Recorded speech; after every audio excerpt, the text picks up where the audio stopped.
There are fortunes built on genius and fortunes built on timing.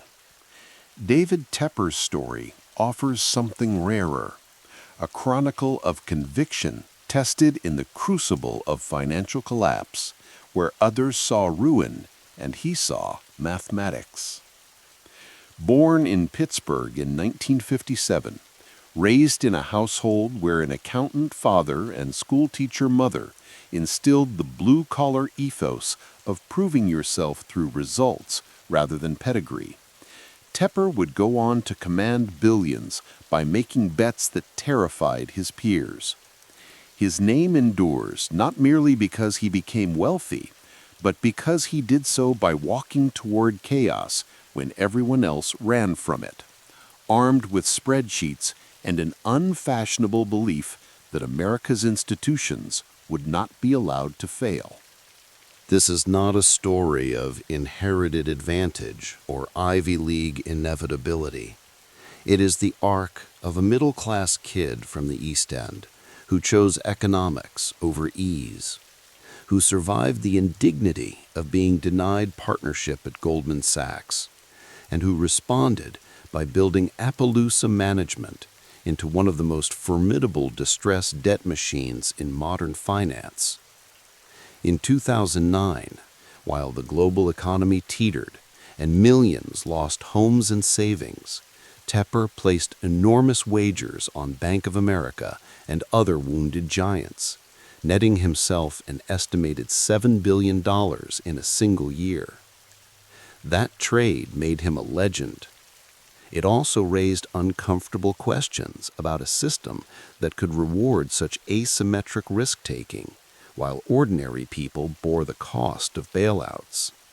The chapters ahead trace his evolution from credit analyst to creditor kingpin, from rejected Goldman banker to NFL owner, from hedge fund titan to family office steward.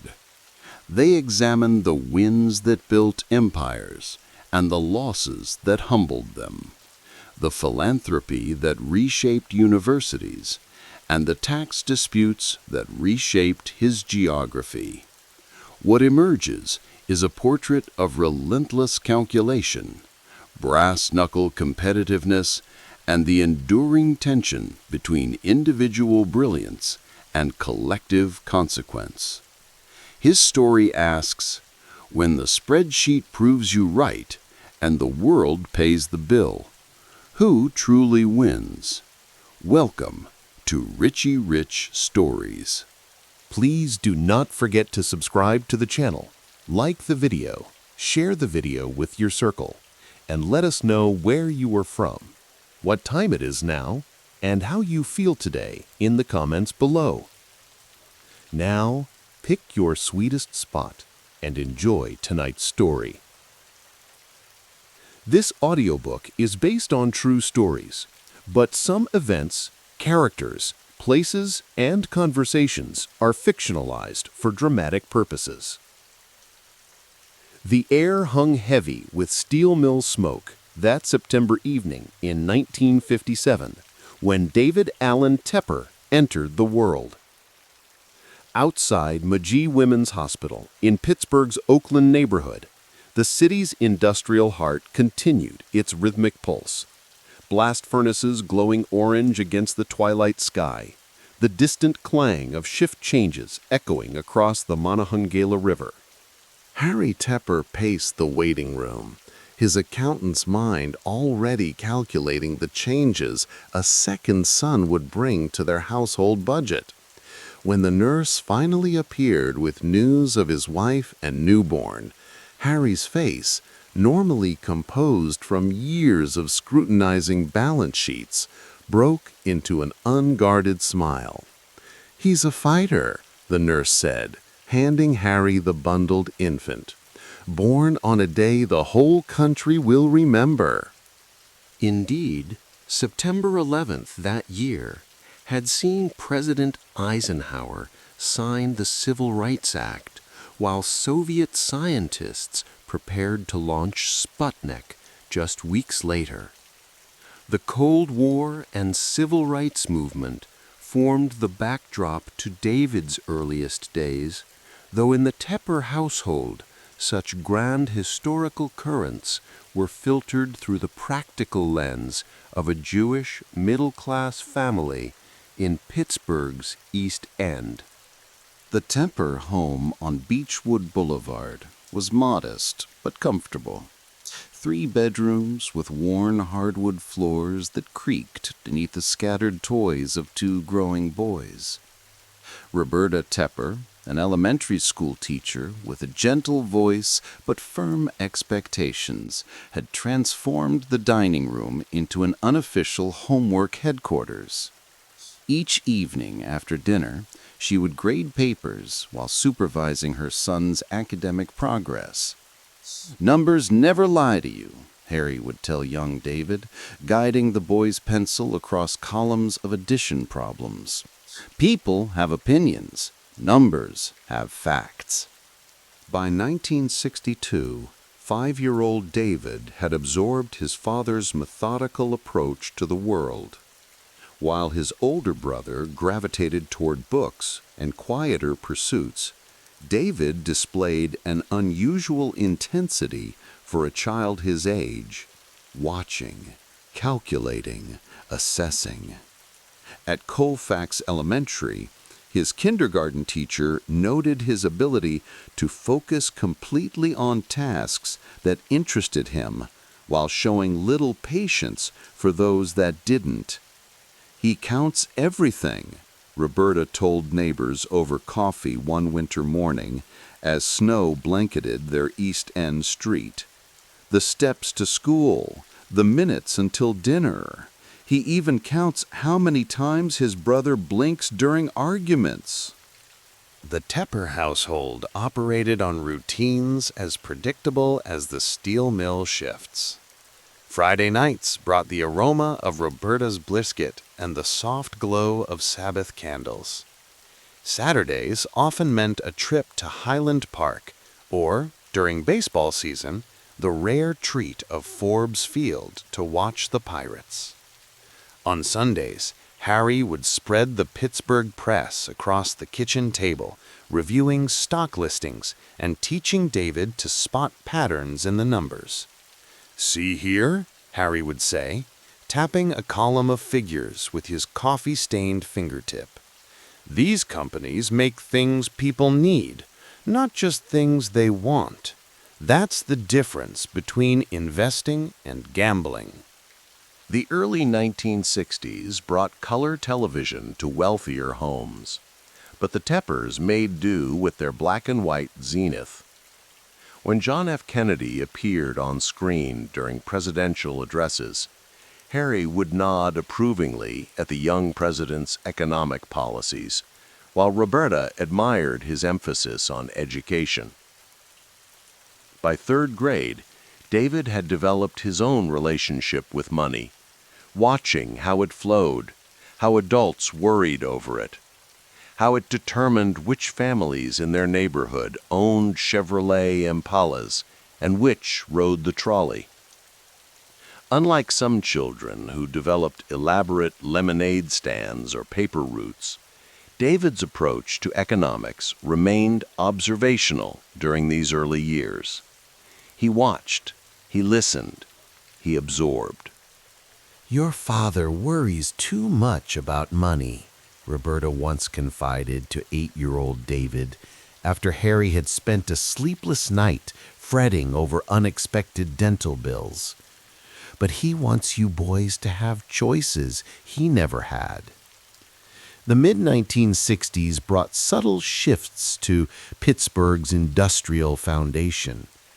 David, now in middle school, noticed the conversations between adults growing more concerned. Words like foreign steel and competition peppered discussions at family gatherings.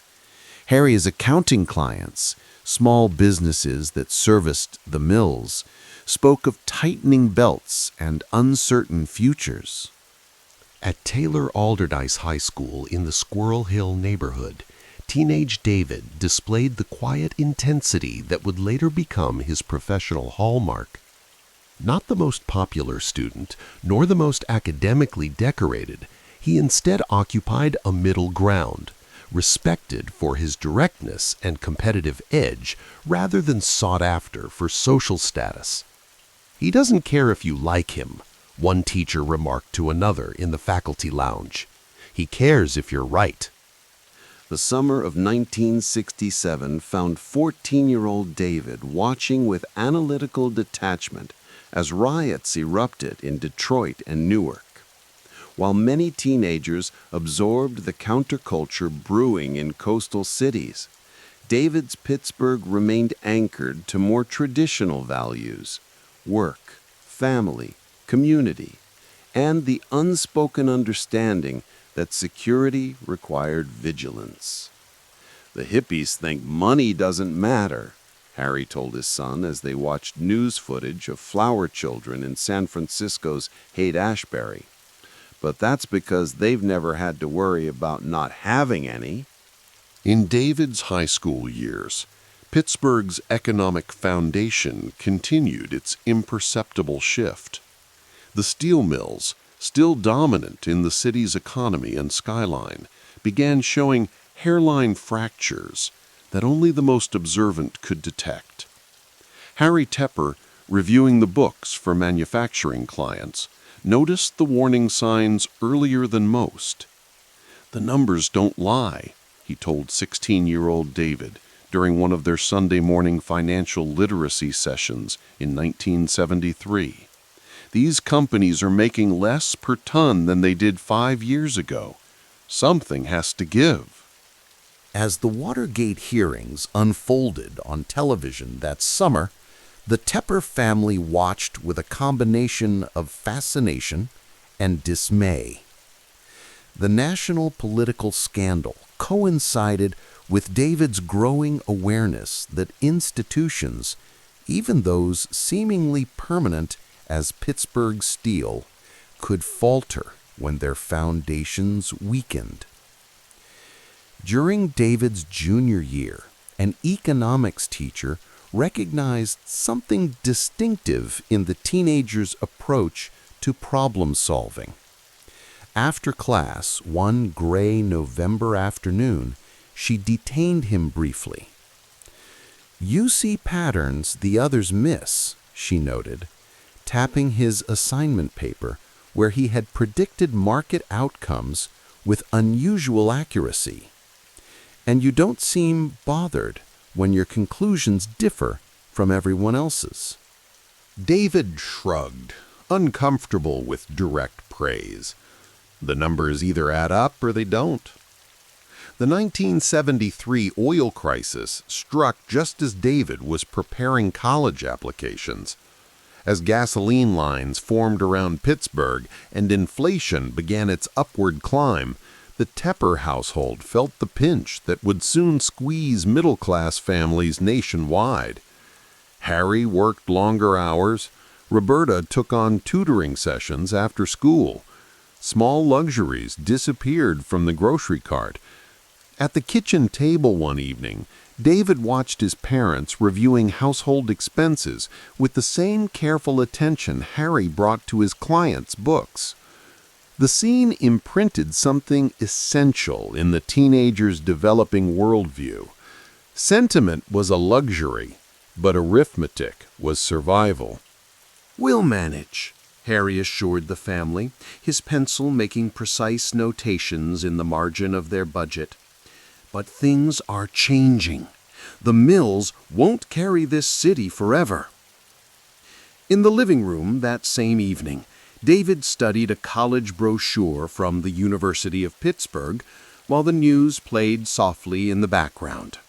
The television anchor discussed the economic downturn, using the term stagflation that would come to define the coming decade. David didn't recognize it then, but the blue-collar pragmatism of his Pittsburgh upbringing, his father's respect for hard numbers, his mother's emphasis on education as security, the neighborhood's general skepticism toward flash and pretense, was forming the bedrock of his later approach to wealth and risk. not as abstract financial concepts, but as practical tools for navigating an unpredictable world. That night, before turning off his bedroom light, David paused at the window. The distant glow of mill fires illuminated the Pittsburgh sky, as they had throughout his childhood. It was a familiar sight, unchanging despite the economic tremors beneath the city's industrial surface. He couldn't know then that those very mills, the economic backbone of his hometown, would largely vanish within a decade.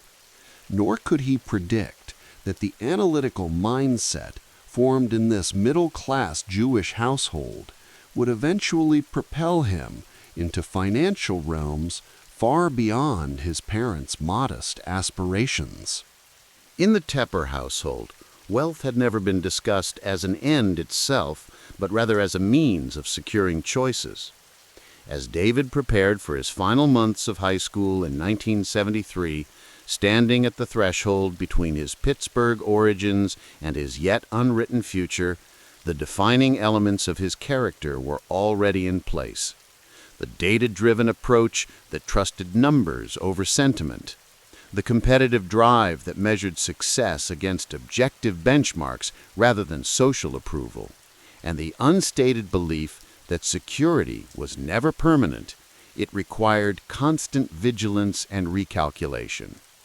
These weren't lessons taught explicitly, but absorbed through the everyday rhythms of a middle-class upbringing in a city whose industrial certainties were beginning to erode. Pittsburgh had shaped him, not through exceptional privilege or dramatic hardship, but through the quiet persistence of ordinary expectations. Work hard, trust data, stay practical, and never confuse luck with skill. As David drifted toward sleep that night in 1973, the sounds of his childhood home surrounded him. His mother softly humming in the kitchen, his father's chair creaking as he reviewed the day's figures, his brother turning pages in the adjacent bedroom. The familiar soundtrack of middle-class security playing against the backdrop of a nation and a hometown facing economic crossroads neither fully understood nor could accurately predict. In those ordinary moments, in that unexceptional middle-class Jewish household in Pittsburgh's East End, the foundation was being laid for an extraordinary financial journey. Though neither David nor his practically minded parents could have imagined just how far the Steel City's imprint would eventually carry him. The autumn air carried a bite that evening in 1974 as David Tepper walked across the University of Pittsburgh campus. Golden leaves spiraled down from the trees, landing on the weathered steps of the Cathedral of Learning that towered above him. The Gothic limestone structure, a testament to ambition rising from the industrial landscape, stood in stark contrast to the economic reality gripping the city around it. David paused, textbooks clutched against his chest, and gazed up at the cathedral's imposing spire. The city sprawled below, its steel mills visible in the distance, their smokestacks releasing plumes that mingled with low-hanging clouds. Pittsburgh was changing.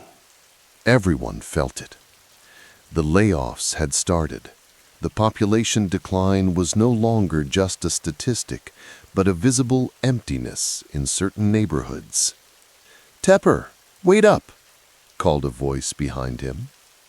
David turned to see his classmate, Mark, hurrying across the quad. Unlike many of their peers, who favored the wide-lapeled shirts and platform shoes that dominated campus fashion, David dressed simply, practical, unassuming attire that reflected his straightforward nature. "Did you finish the econometrics problem set?" Mark asked, slightly out of breath. Finished it yesterday, David replied, his tone matter-of-fact. Professor Reynolds said our analysis of the Phillips curve breakdown was coming at the perfect time. Stagflation is making everyone rethink the textbooks. They walked together toward Postfar Hall, home to the economics department. Around them, students hurried past, many with the same focused expressions that David wore daily. The recession had cast a shadow over campus life, transforming education from an intellectual pursuit into something more urgent, a lifeboat in increasingly treacherous economic waters. "My father got laid off last week," Mark said quietly. 23 years at the same plant. David nodded, his eyes momentarily reflecting a deeper understanding. "That's why I'm studying this," he said, tapping his economics textbook. "This isn't just theory, it's happening right outside." Inside the classroom, David took his usual seat in the front row. Professor Reynolds, a silver-haired man with penetrating eyes, began his lecture on monetary policy. The discussion centered on the Federal Reserve's attempts to control inflation, which had climbed to nearly 12%. "The traditional Keynesian models are failing us," Reynolds declared, writing figures on the chalkboard. "Who can tell me why unemployment and inflation are rising simultaneously?" David's hand shot up. "Supply shocks," he stated confidently. "The oil crisis has increased production costs across the board, but there's also a fundamental misunderstanding of how expectations affect market behavior." Reynolds nodded, impressed. "Excellent, Mr. Tepper. The rational expectations hypothesis suggests markets anticipate policy moves, potentially neutralizing them." After class, Reynolds called David aside. "Your paper on the limitations of demand-side management was quite exceptional," he said. "Have you considered graduate studies in economics?" "I'm focused on application rather than theory. I want to understand how these principles work in real markets." The professor studied him for a moment. "You have a rare talent, seeing through complexity to the underlying patterns. Don't waste it." That evening, David sat in the university library, surrounded by stacks of financial newspapers and journals. Headlines screamed economic doom. Unemployment hits 9%. Ford's win buttons fail to whip inflation. New York City faces bankruptcy. He meticulously clipped articles on corporate debt structures, bankruptcy proceedings, and market reactions to economic shifts. The library gradually emptied as the hour grew late. Through the windows, David could see the city lights, some growing dimmer as factories reduced operations. Somewhere in the distance, the sound of a disco beat escaped from a campus party, students finding momentary escape from the economic gloom. A maintenance worker began turning off lights. "Library's closing, son." David gathered his materials and nodded. "Just 5 more minutes." The man glanced at the economic journals spread across the table. "Trying to figure out how to get rich?" he asked, with a hint of skepticism. David looked up, his expression earnest. "Trying to understand how things work. Why some businesses survive while others fail. Why some people make the right decisions while others don't." Outside, the autumn night had turned cold. Walking back to his modest apartment, David passed a local diner, where workers from the evening shift gathered for coffee. Their conversations drifted into the street, worried talks about layoffs, mortgage payments, and whether their children would find work in a city that seemed to be losing its industrial heart. David paused, listening. These weren't abstract problems in textbooks. These were real lives affected by the economic forces he studied. In that moment, something crystallized in him, a belief that understanding these forces wasn't just academic, it was essential. Numbers told stories if you knew how to read them. His sophomore year passed with similar intensity. While other students found balance between academics and social life, David remained singularly focused. His approach to economics was methodical, almost mathematical in its precision. He developed a reputation among professors for challenging conventional wisdom, not out of contrarianism, but from a deep-seated belief that models should reflect reality rather than the other way around. "You missed a great party last night," his roommate said one Sunday morning in 1976. Stumbling in wearing yesterday's clothes, the faint scent of beer clinging to his polyester shirt. David barely looked up from his work.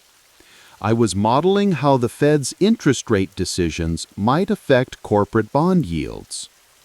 His roommate laughed. "Man, disco is happening out there. The Eagles are on the radio. Rocky just came out. And you're in here with charts." "Different priorities," David replied simply. As junior year began, David's academic reputation continued to grow.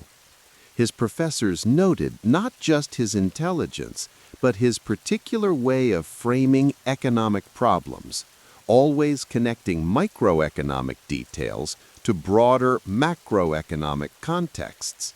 This macro overlay approach became his signature, a method of stress testing individual analysis against larger cyclical forces. One afternoon in the economics department lounge, a debate broke out about career paths. Several students discussed their plans for graduate school, law school, or joining family businesses. "What about you, Tepper?" asked a classmate. "With your grades, you could get into any graduate program." David considered the question. "I'm keeping my options open, but I believe results matter more than credentials. A degree from Harvard doesn't guarantee you'll make the right call when markets are crashing." "Spoken like someone who doesn't have Harvard connections," another student remarked with a smirk. David's expression remained unchanged. "Maybe. But when money's on the line, no one cares where your diploma came from. They care if you're right." The exchange revealed a philosophy taking shape in David, a belief in meritocracy over pedigree, substance over appearance. Pittsburgh itself had shaped this outlook. The city rewarded competence and hard work over flash and pretense. Senior year arrived amid continuing economic stagnation. The national mood remained grim as 1978 began, with Carter's administration struggling to contain inflation and revive growth. On campus, the scramble for jobs intensified, with each posting attracting dozens of anxious applicants. Professor Reynolds had become something of a mentor to David, recognizing in him not just analytical ability, but a temperament suited to economic thinking, dispassionate, probability-focused, and comfortable with uncertainty. "Have you decided what's next?" Reynolds asked during office hours. David nodded. "I've been interviewing with banks and financial firms. I want to be where decisions happen." "Your approach is unusual," Reynolds observed. Most students with your abilities are chasing prestigious doctorates or consulting firms. I'm interested in how capital actually flows, David replied, not just theories about how it should flow. Reynolds leaned back in his chair. I have watched you these past 4 years. You've developed something valuable, an ability to see patterns across different levels of analysis. Some people understand individual businesses, others grasp macro trends. Few connect them effectively. As graduation approached, David walked through his old neighborhood in Pittsburgh. The city had formed him in ways he was only beginning to understand. Its toughness, its pragmatism, its skepticism toward pretension. Passing Peabody High School, he remembered the competitive environment that had first kindled his intensity, setting a baseline that carried through his university years. Later that evening, David met with a favorite economics professor for coffee near campus. The small diner was filled with the scent of burnt coffee and the conversations of working people discussing the Steelers' prospects for another championship. "I've been thinking about luck and skill," David said, stirring his coffee thoughtfully.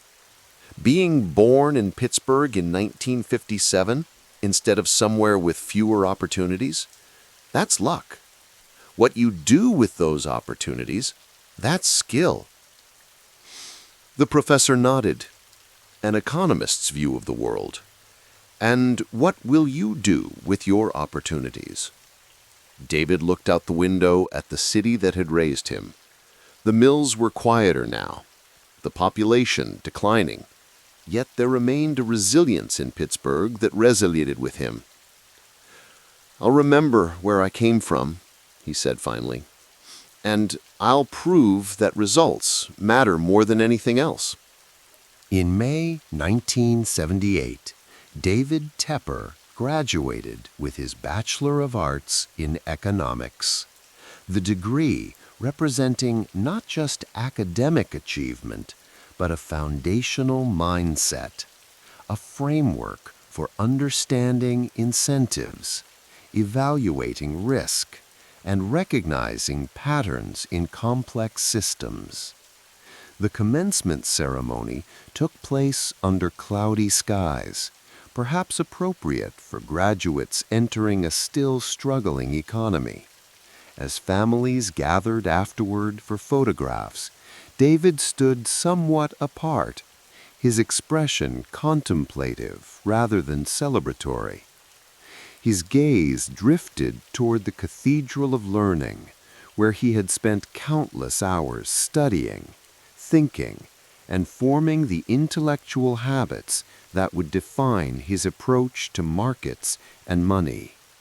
A classmate approached, camera in hand. "One last picture before we head into the real world?" David nodded, allowing a rare smile.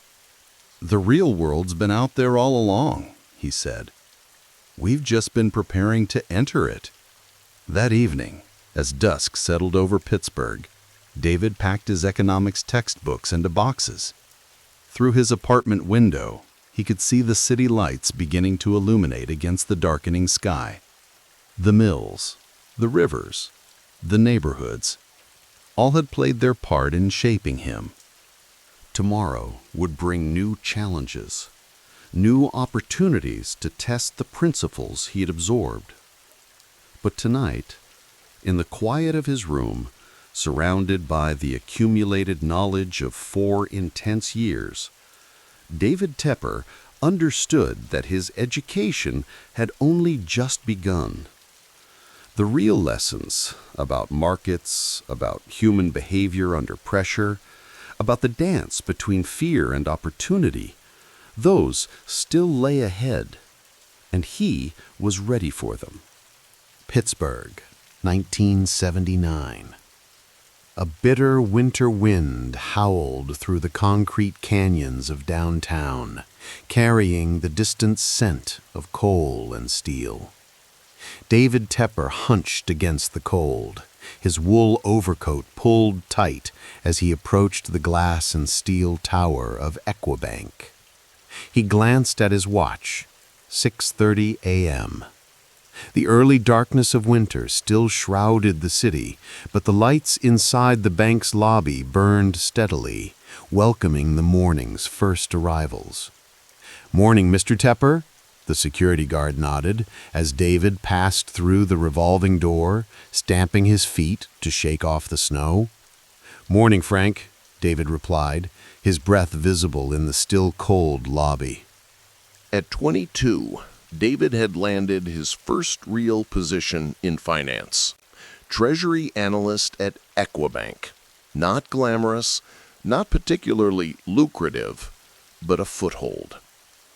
He rode the elevator to the 14th floor, where the Treasury Department occupied a warren of beige cubicles bathed in fluorescent light. He was first in, as usual.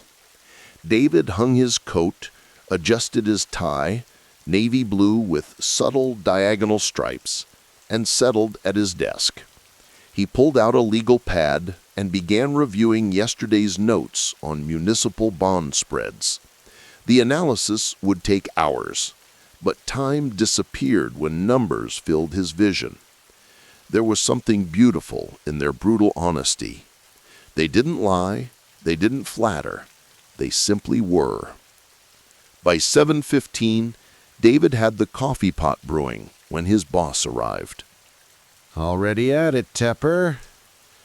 Harold Weinstein was a veteran banker, hair graying at the temples, with perpetually loosened tie and rolled-up sleeves. "Just getting started on the Chester County Muni refinancing.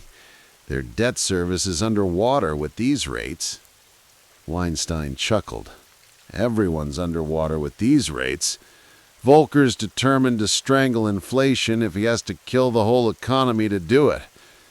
The Federal Reserve's war on inflation had pushed interest rates to unprecedented heights, nearly 20%. For a regional bank in a steel town, the effects weren't academic. They were existential. "I've got 3 meetings today with manufacturing clients," Weinstein continued, pouring coffee. "One's about to miss a payment, another needs forbearance on covenants, and the third," he shook his head, "the third is coming in to tell us they're shutting down and asking how to liquidate orderly." David nodded, understanding. Pittsburgh was hemorrhaging. The steel industry that had defined the region for generations was collapsing under the weight of foreign competition, technological change, and now crushing interest rates. "I'd like to sit in," David said. "On the liquidation meeting." Weinstein raised an eyebrow. "It'll be grim." "I know, but I want to understand how it works. When things fall apart, who gets what and why?" By late afternoon, David sat quietly in the corner of Conference Room B, watching the owners of Allegheny Fabrication, a third-generation steel components manufacturer, discuss the orderly dismantling of their company with Weinstein and 2 attorneys. "The secured creditors get first claim," one lawyer explained, spreading documents across the table. "The plant and equipment will cover maybe 60 cents on the dollar there. Unsecured creditors, your suppliers mostly, will be lucky to get 10 cents.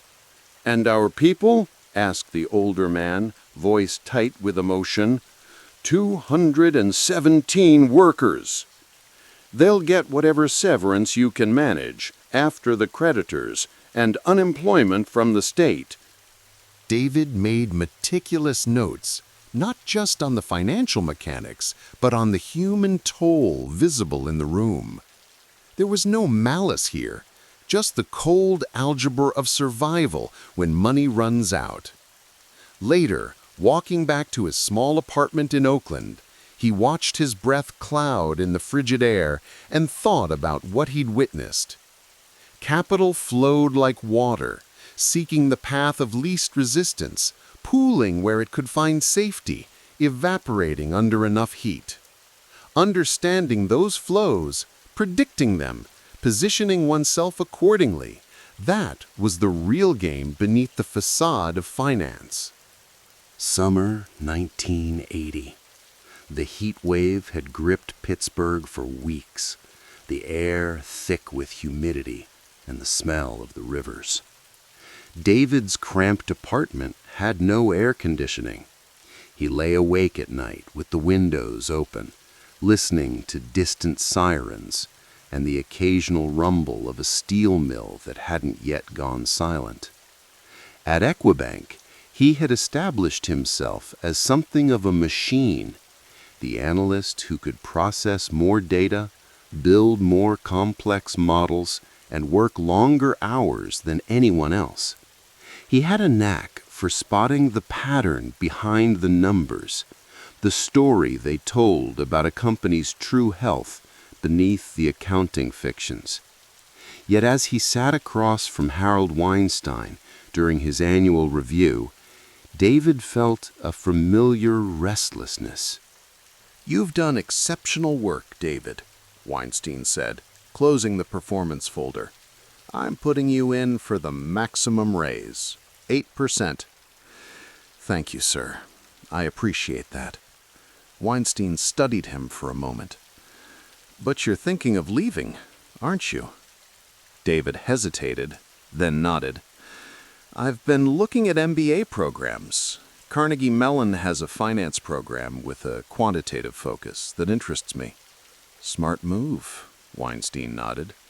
"You've got a natural talent for this work, but in this business, credentials matter. The bank would support you. Part-time program, tuition assistance. I'm thinking full-time, actually. Immersion." Weinstein leaned back. "Bold choice, giving up salary, but I understand. You want to accelerate." David's eyes drifted to the window, where he could see the Cathedral of Learning rising in the distance. The industry's changing. Banking, steel, everything. I need to understand the systems behind the change, not just react to it. That evening, David walked through Oakland, past the Carnegie Mellon campus where he would soon apply. The university sat perched on the edge of Shenley Park, its buildings a mix of Beaux Arts grandeur and modern concrete. He stopped to watch students crossing the academic mall, wondering if he would find what he was looking for here, the tools to decode the economic transformations reshaping his city and his future. By 1982, David had completed his MBA at Carnegie Mellon, immersing himself in quantitative analysis, financial theory, and the emerging field of computational modeling. The program had been rigorous, demanding, and exactly what he needed. While his classmates had complained about the workload, David had thrived on it, often staying in the computer lab until the early morning hours, running simulations and building models. His thesis on bankruptcy recoveries had earned him an A and the attention of several faculty members. While conventional wisdom held that markets efficiently priced distressed assets, David's analysis showed persistent mispricing patterns that could be exploited by investors with the right information and patience. Now, with his MBA in hand, David faced a choice about where to apply his enhanced toolkit. The glamour jobs were in New York: investment banking, trading desks, the fast track to wealth. But David chose to stay in Pittsburgh, accepting a position as a credit analyst at Republic Steel. The decision puzzled some of his classmates. "Republic Steel? They're barely hanging on," said Mark Friedman, a fellow graduate heading to Merrill Lynch in New York. They stood in the reception following graduation, plastic cups of champagne in hand. "Exactly," David replied. "There's no better place to learn about credit than in a company fighting for survival." The offices of Republic Steel occupied a weathered building near the Monongahela River. From David's window, he could see barges moving slowly along the water, some loaded with coal headed for the few mills still operating, others empty, returning from delivering their final loads. His job was straightforward but crucial, assessing the credit worthiness of suppliers and customers, analyzing the risk of default, and recommending credit limits. In a healthy company, this would have been routine work. At Republic, in the midst of the steel industry's collapse, it was triage. David sat in a department meeting as the credit manager reviewed their largest accounts. Youngstown Sheet and Tube is gone. LTV Steel is restructuring its debt again. U.S. Steel is cutting production at Homestead by another 30%, the manager recited grimly. We need to tighten all credit lines and accelerate collections wherever possible. Later, walking the floor of the main mill with the plant manager, David witnessed firsthand the human side of the numbers he analyzed daily. The mill operated at half capacity, entire sections sitting dark and silent. Men who had expected to work here their entire lives, as their fathers had before them, now faced an uncertain future. We're running 3 shifts on line 1, but nothing on lines 2 through 4, the plant manager explained, shouting over the din of the operating machinery. Can't compete with imports at these prices, especially with interest rates where they are. David nodded, taking it all in. The heat from the molten steel was intense, the noise overwhelming. But it was the expressions on the workers' faces that struck him most, a mixture of pride, resignation, and simmering anger. That night, in his apartment, David spread financial statements across his dining table. Republic's own balance sheet told a grim story. Declining revenues, mounting debt, thinning margins. The company was eating itself alive to survive, selling assets to service debt, cutting costs at the expense of necessary maintenance and modernization. He pulled out a legal pad and began writing, not for work, but for himself. He sketched the capital structure of the steel industry. Who owned what debt? Which banks had the largest exposure? How the union contracts structured pension obligations. It was a map of vulnerability and potential, showing where the pain would be worst when companies failed, but also where opportunity might exist for those who understood the intricate machinery of corporate distress. Spring 1983. David had been at Republic Steel for nearly a year, watching the slow-motion collapse of an American industrial icon. The work was grinding, but educational. He had developed an intimate understanding of how leverage could destroy even the most established businesses when industry conditions changed. His colleagues viewed the company's struggles with dread. David viewed them with curiosity and a certain detachment.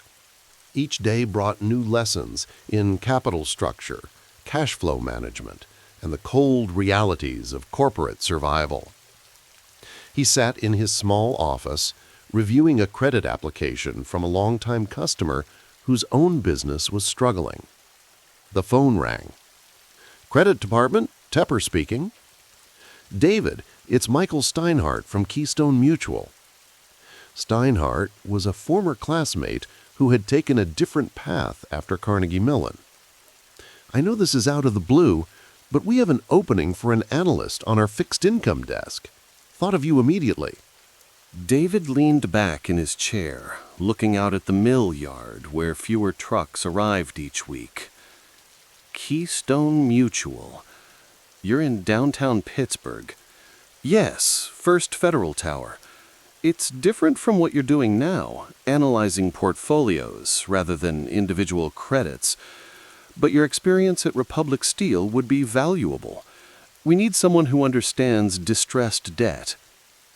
3 weeks later, David cleared his desk at Republic Steel.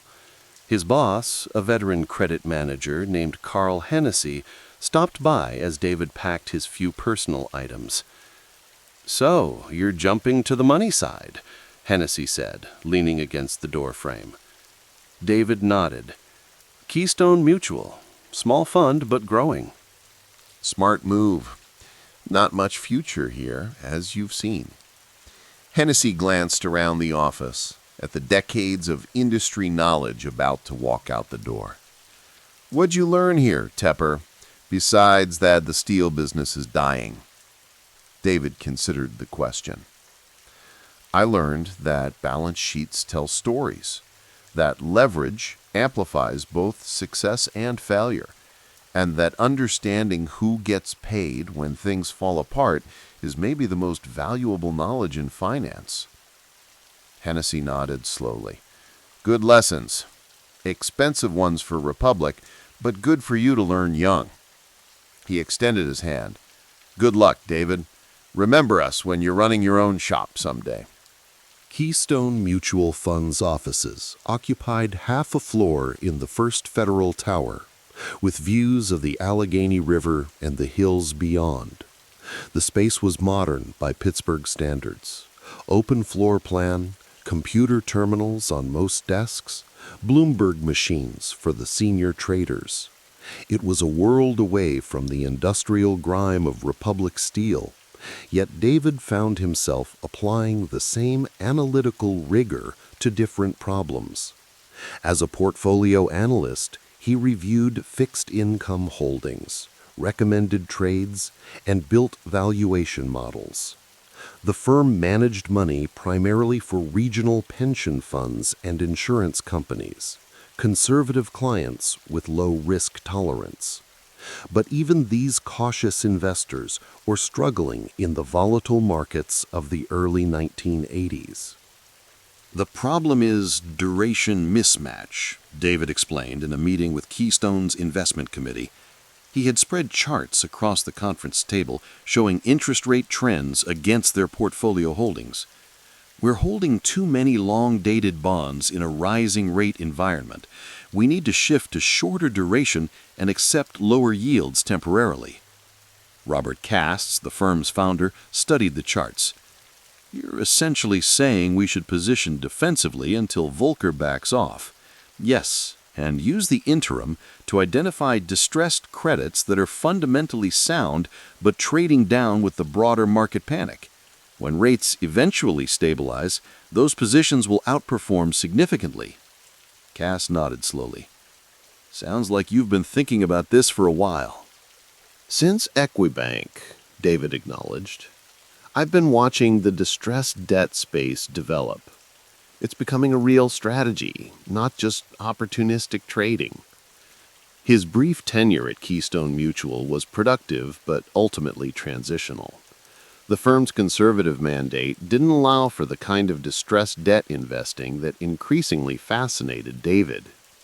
By late 1984, he had begun looking beyond Pittsburgh, toward New York, where the real money and opportunities in distressed debt were concentrated. On a cold December evening, David stood at his apartment window, looking out at the Pittsburgh skyline. The city had shaped him. Its industrial decline had been his education in creative destruction. Its resilient spirit a model for his own determination. He had learned to read the story behind balance sheets, to see opportunity in distress, and to work with a relentless intensity that set him apart. The telephone rang, interrupting his thoughts. He answered to hear the voice of a headhunter he'd spoken with earlier that month. "Mr. Tepper, I have good news. Goldman Sachs is interested in interviewing you for their high-yield desk in New York. They were particularly impressed with your experience in distressed credits from Republic Steel." David smiled slightly. "When would they want to meet?" "Early January, if that works for you. This would be a significant step up, you understand. Goldman's high-yield operation is expanding aggressively." "January works," David replied, his eyes still on the Pittsburgh skyline. the glow of the remaining mill fires visible in the distance. "I'll be ready." As he hung up the phone, David knew he stood at a crossroads. The lessons of Pittsburgh, Equibank's treasury operations, Republic's credit struggles, Keystone's portfolio management had given him a foundation few Wall Street analysts could match. He understood how industries died, how leverage killed, and how to value assets when panic set in. Now it was time to apply those lessons on a larger stage. New York beckoned, with its greater opportunities, higher stakes, and larger arenas. But he would carry Pittsburgh with him, its pragmatism, its respect for hard work, and its clear-eyed view of economic reality, unobscured by financial fantasy. Outside, snow began to fall softly on the city that had taught him how to see value where others saw only distress. The fluorescent lights of Carnegie Mellon's library hummed overhead like distant bees, casting a clinical glow across the wooden study carrels. David Tepper hunched over stacks of bankruptcy filings, his calculator resting beside a cooling cup of vending machine coffee. Outside, the early autumn of 1982 painted Pittsburgh in fading gold. But inside this temple of knowledge, time had different dimensions. At 34, Tepper didn't fit the typical MBA profile. While most of his classmates had come straight from undergraduate programs, he'd already tasted the realities of Pittsburgh's economic landscape, felt the tremors as the steel industry began its long collapse. That experience had hardened something in him, created an instinct for seeing value where others saw only wreckage. "You're still here," Professor Kaplan said, appearing beside Tepper's Carol. The older man glanced at the documents spread across the desk. "Bankruptcy recoveries again. Most students are working on portfolio optimization models." Tepper looked up, blinking away the numbers that had filled his vision for the past 3 hours. "Everyone's chasing the same thing. The efficient market hypothesis says all information is priced in, but—" he tapped a highlighted paragraph in a filing. "Nobody's reading these, really reading them." Kaplan leaned closer, examining the document. You're arguing against orthodoxy. That's either very foolish or very promising." "Maybe both," Tepper said with a half-smile. The professor nodded thoughtfully. "Well, your thesis is certainly unconventional, but there's rigor behind it. Keep going." He paused. "Though, maybe go home at some point tonight. The janitors are starting to think you live here."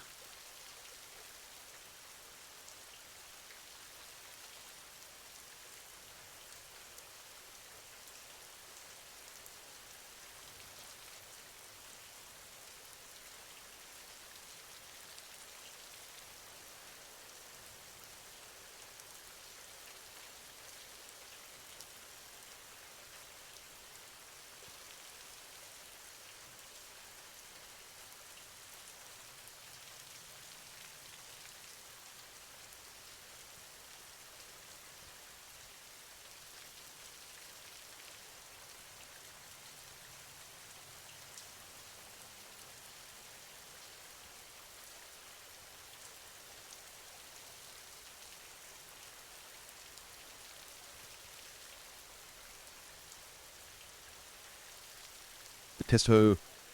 Too good theory has no applications, incomprehensibly 3. While Reagan's optimistic rhetoric echoed across television screens, and Michael Milken was transforming junk bonds from Wall Street curiosity into corporate rocket fuel, Tepper had recognized a gap in the market, an informational inefficiency hiding in plain sight. In the quiet of the library, surrounded by the musty scent of academic journals and the occasional whispers of late-night studiers, he felt an alignment between his natural inclinations and his chosen field. The MBA program's rigorous quantitative approach suited him perfectly. Econometrics, decision theory, operations research, these weren't just academic exercises, but tools to dissect complex systems. The next morning, Tepper stood at his apartment window, watching Pittsburgh's distinctive skyline emerge from a blanket of industrial haze. His small off-campus apartment was Spartan. A bed, a desk covered with papers, and bookshelves sagging under the weight of financial textbooks and bankruptcy code volumes. The radio murmured in the background about Reagan's tax cuts, in tentative signs the recession might be bottoming out. The Dow had begun what some were calling a rally, hovering around 800 points. But Tepper's attention was elsewhere, on companies that wouldn't survive the transition, on debt that would need restructuring, on the mechanics of recovery when things fell apart. He dressed quickly and headed to campus, walking past students wearing Lacoste shirts and discussing MTV's latest videos. The cultural revolution happening around him, Michael Jackson's Thriller album posters plastered on dorm walls, conversations about E.T. breaking box office records, seemed distant, like transmissions from another planet. In Professor Cohen's Advanced Financial Analysis seminar that afternoon, the discussion turned to market efficiency. The data overwhelmingly supports the efficient market hypothesis, a classmate argued. Information disseminates almost instantly. You can't consistently beat the market. Tepper waited, tapping his pencil lightly against his notepad. When he finally spoke, his voice was quiet, but carried an underlying certainty. That assumes perfect information flow, he said. But in distressed situations, especially bankruptcies, information is fragmented. It's buried in court filings. It's distorted by panic. The same bond can trade at wildly different prices because buyers are operating on emotion, not calculation. Professor Cohen raised an eyebrow. You're suggesting systematic inefficiency? In specific domains, yes, Tepper continued. When companies enter distress, most investors flee. The ones who stay are usually forced to stay. Almost no one is analyzing recovery rates based on industry fundamentals, secured status, or negotiation leverage. There's a gap between perceived value and probable outcomes. A moment of silence followed. Then a few students chuckled. So you're going to get rich picking through corporate corpses? Someone called out. Tepper didn't respond immediately. He simply shrugged, a slight smile playing at the corners of his mouth. Maybe. But first, I need data. The winter of 1981 settled over Pittsburgh with characteristic severity. Snow piled along Forbes Avenue as Tepper walked through campus, the cold air sharp in his lungs. The economic winter was equally harsh, unemployment nearing 11% nationwide, worse in steel communities. In the computer lab, he worked late into the evening, building models to predict bankruptcy recovery rates across different industries and capital structures. The green glow of the monitor reflected in his glasses as he ran simulations, tweaking variables, testing hypotheses. Jim Walton, a fellow MBA student who had befriended Tepper despite their different backgrounds, pulled up a chair. Still trying to disprove market efficiency? Jim asked, glancing at the screen. Not disprove. Just find the edges where it breaks down, Tepper responded, not looking away from his calculations. Look at this data on bond recovery rates. The market prices them like they're all the same, but they're not. A senior secured creditor in a capital-intensive industry might get 80 cents on the dollar, while unsecured debt in a service business might get 15 cents. Jim studied the numbers. And you think you can predict which is which? Not perfectly, but better than the current market price suggests. Tepper leaned back, finally looking at his friend. The trick isn't just understanding the numbers. It's having the discipline to act when everyone else is running away. Balls, Jim said with a laugh.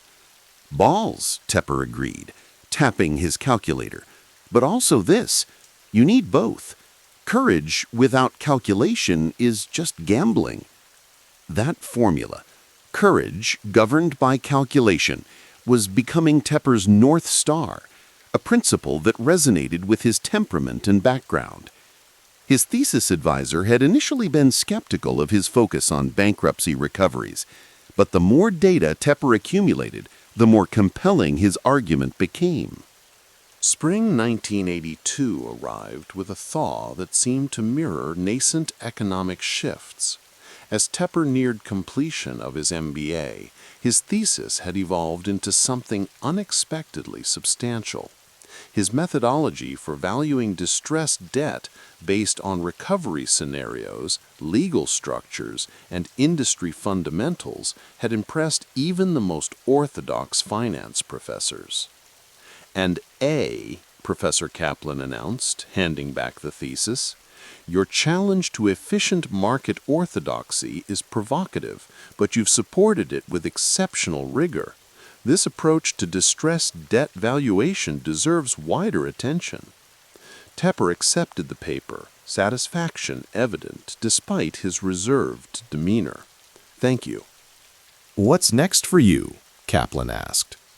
With this kind of specialized analysis, you should be looking at firms working in high yield or distressed debt. That's where your skills would be most valued. That's the plan, Tepper replied. I've been following what's happening with Drexel Burnham Lambert and their junk bond operation. The whole landscape is changing.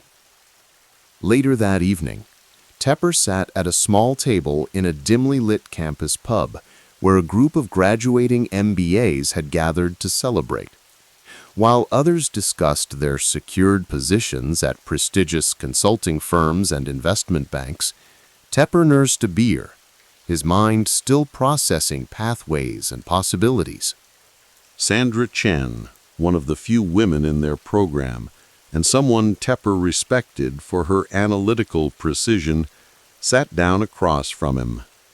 So, what's the verdict on your contrarian thesis? She asked.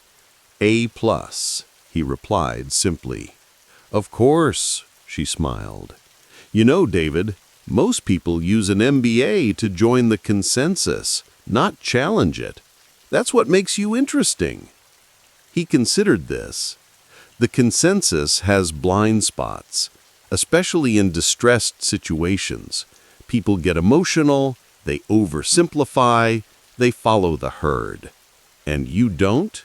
I try to see what's actually there, not what I want to see or what others tell me is there. She studied him with curious intensity. That's rarer than you might think. So where will you take this approach? Wherever there's opportunity in mispriced risk, he answered. Right now, that's high yield and distressed debt. The whole LBO boom is creating future restructuring opportunities. Most people don't see economic carnage as opportunity, she observed. I'm not celebrating the carnage, Tepper clarified, his voice softer. But markets overreact. They price in worst-case scenarios during panics. Someone has to step in when prices disconnect from fundamentals. That creates stability eventually. Their conversation was interrupted by a classmate announcing a move to another bar. As the group prepared to leave, Sandra gave Tepper a knowing look. "You're going back to the library, aren't you?" He nodded, almost apologetically. "Just for an hour. I want to look at some new bankruptcy filings that came in yesterday." She laughed. "In 20 years, when you're running billions, remember this moment." The rhythmic flutter of document pages echoed in the nearly empty library. Most students had finished their finals and departed campus, but Tepper remained, working through a stack of recent bankruptcy filings and creditor committee transcripts. This had become his edge, the willingness to read what others wouldn't, to sit with complexity when others sought simplicity, to find patterns in the seemingly chaotic process of corporate restructuring. He paused on a particular document, noting how the secured creditors had negotiated favorable terms at the expense of subordinated debt holders. The scenario reinforced a pattern he'd observed repeatedly. The recovery value was highly dependent on the legal sophistication of the creditors and the specific covenants in the original debt instruments. Making a note in his journal, he thought about how this insight could be applied systematically. The key was developing a framework that combined legal structure analysis with fundamental business valuation, overlaid with an understanding of negotiating leverage in distressed scenarios. The library's closing announcement interrupted his thoughts. Gathering his materials, he walked through the quiet campus, Pittsburgh's industrial skyline silhouetted against the night sky. His 2 years at Carnegie Mellon had transformed him, not by changing his fundamental nature, but by sharpening it into something more precise. The quantitative rigor of the program had given structure to his natural skepticism. His thesis on bankruptcy recoveries had crystallized an approach to markets that challenged conventional wisdom while remaining grounded in empirical evidence. As he reached his apartment and spread the documents across his desk, Tepper felt a quiet certainty about the path ahead. The 1980-82 recession had created a laboratory for testing his theories, and the results suggested he'd found a genuine market inefficiency, a place where analytical endurance and mathematical precision could create an edge.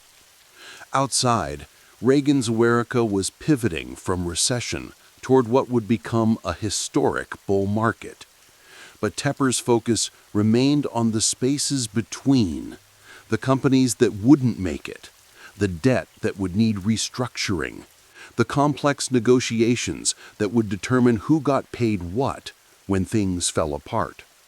His calculator rested beside a legal pad filled with recovery scenarios. In the quiet of his apartment, with Pittsburgh's industrial heritage visible through the window, David Tepper continued his calculations, building the foundation for a career that would thrive in precisely the moments when others lost their nerve. He had found his methodology: read what others won't, question what others accept, and always do the math when emotions are running highest. It was a formula that suited both his temperament and the inefficiencies of markets in distress. The world would eventually learn his name, but for now, in the solitude of concentrated work, he was simply becoming himself. The heavy glass door to Goldman Sachs swung open as David Tepper stepped into the marble-floored lobby, his reflection catching in the polished brass fixtures. September 1985. New York City was simmering with money and ambition. Wall Street's bull market roared into its 3rd year, and Tepper, fresh from his experience at Keystone Funds, was about to enter the sanctum of high finance. Mr. Tepper, 8th floor. The security guard nodded, already familiar with the new hire's face after just 2 weeks. David adjusted his tie, not Hermes like the partners wore, but respectable enough, and headed toward the elevator bank. The high-yield trading desk hummed with quiet intensity when he arrived. Screens flickered with green text on black backgrounds. Quotron terminals displayed bond prices that most of America never saw. The air held the competing scents of coffee, cigarettes, and cologne. Phones rang constantly, not the cordless kind, but heavy desk models with multiple lines blinking urgently. "The Wiki's Creditors Committee meets in an hour," Leon Cooperman said, appearing beside Tepper's desk and dropping a thick folder of financial statements. "I want your read on their senior secured position by this afternoon." Tepper nodded. Leon, already a legend in Goldman's equities department, had taken an interest in him, recognizing something in the Pittsburgh native that others missed. Not polish or pedigree, but something rarer. Analytical relentlessness combined with courage of conviction. "I've already gone through their balance sheet," Tepper replied. "They're underwater on the asset coverage, but the liquidation analysis is flawed. Their real estate portfolios being valued at recession prices." Cooperman raised an eyebrow. "You think there's value the market's missing?" "I think panic creates opportunity," Tepper said simply. The older man nodded approvingly. "That's exactly what I wanted to hear." David returned to the figures before him. This was his element, finding value in complexity, in the places others found too difficult or too disturbing to look. The distressed debt world was where companies came to die or be reborn, and Tepper was learning to profit from both outcomes. By early 1986, Tepper had established himself as one of the sharpest analysts in Goldman's high-yield division. He sat in a small conference room, surrounded by stacks of financial filings, legal documents, and restructuring proposals. Outside the windows, Manhattan glittered with wealth and confidence.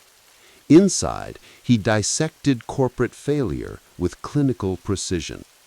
"So, you're the new guy Cooperman keeps talking about," said Richard Friedman, a senior partner who'd stopped by unexpectedly. "The one who likes to argue about valuations?" Tepper looked up, unintimidated. "I don't argue about valuations. I argue about facts." Friedman smiled thinly. "At Goldman, there's a way we communicate disagreement." "Is there a way you communicate when you're right and someone else is wrong?" Tepper asked. The silence that followed wasn't uncomfortable for David. He'd grown up in Pittsburgh, where directness wasn't rudeness, it was efficiency. "You know," Friedman said finally, "most people here spend years cultivating relationships with the partnership." "I'd rather be right than popular," Tepper replied, returning to his analysis. After Friedman left, David sighed. He respected Goldman's institutional power, but chafed at its social hierarchies. He didn't want to play political games. He wanted to make money, for himself and for the firm. The culture of deference to seniority over correctness felt like an unnecessary tax on intelligence. Later that evening, as most traders headed to bars in the financial district, Tepper remained at his desk, working through a complex analysis of a steel company's debt. The restructuring involved creditor classes, union negotiations, and pension obligations, exactly the kind of intricate financial puzzle he excelled at solving. Still here? It was Cooperman again, coat over his arm. "Just finishing this analysis on National Steel," Tepper replied. There's value in the senior notes if they can renegotiate the labor contracts. Cooperman nodded. You know, David, I hear things about how you interact with the partners. Tepper looked up, expression neutral. And nothing, just an observation. Some people here spend more time managing impressions than positions. You're not one of them. He paused. That's valuable, but it comes with a cost. Everything valuable has a cost, Tepper replied. Cooperman smiled. Exactly. Remember that when bonus season comes around. October 19th, 1987. Black Monday. The Dow Jones Industrial Average plunged 22.6% in a single trading session. Goldman's trading floor transformed from a place of controlled ambition to barely contained panic.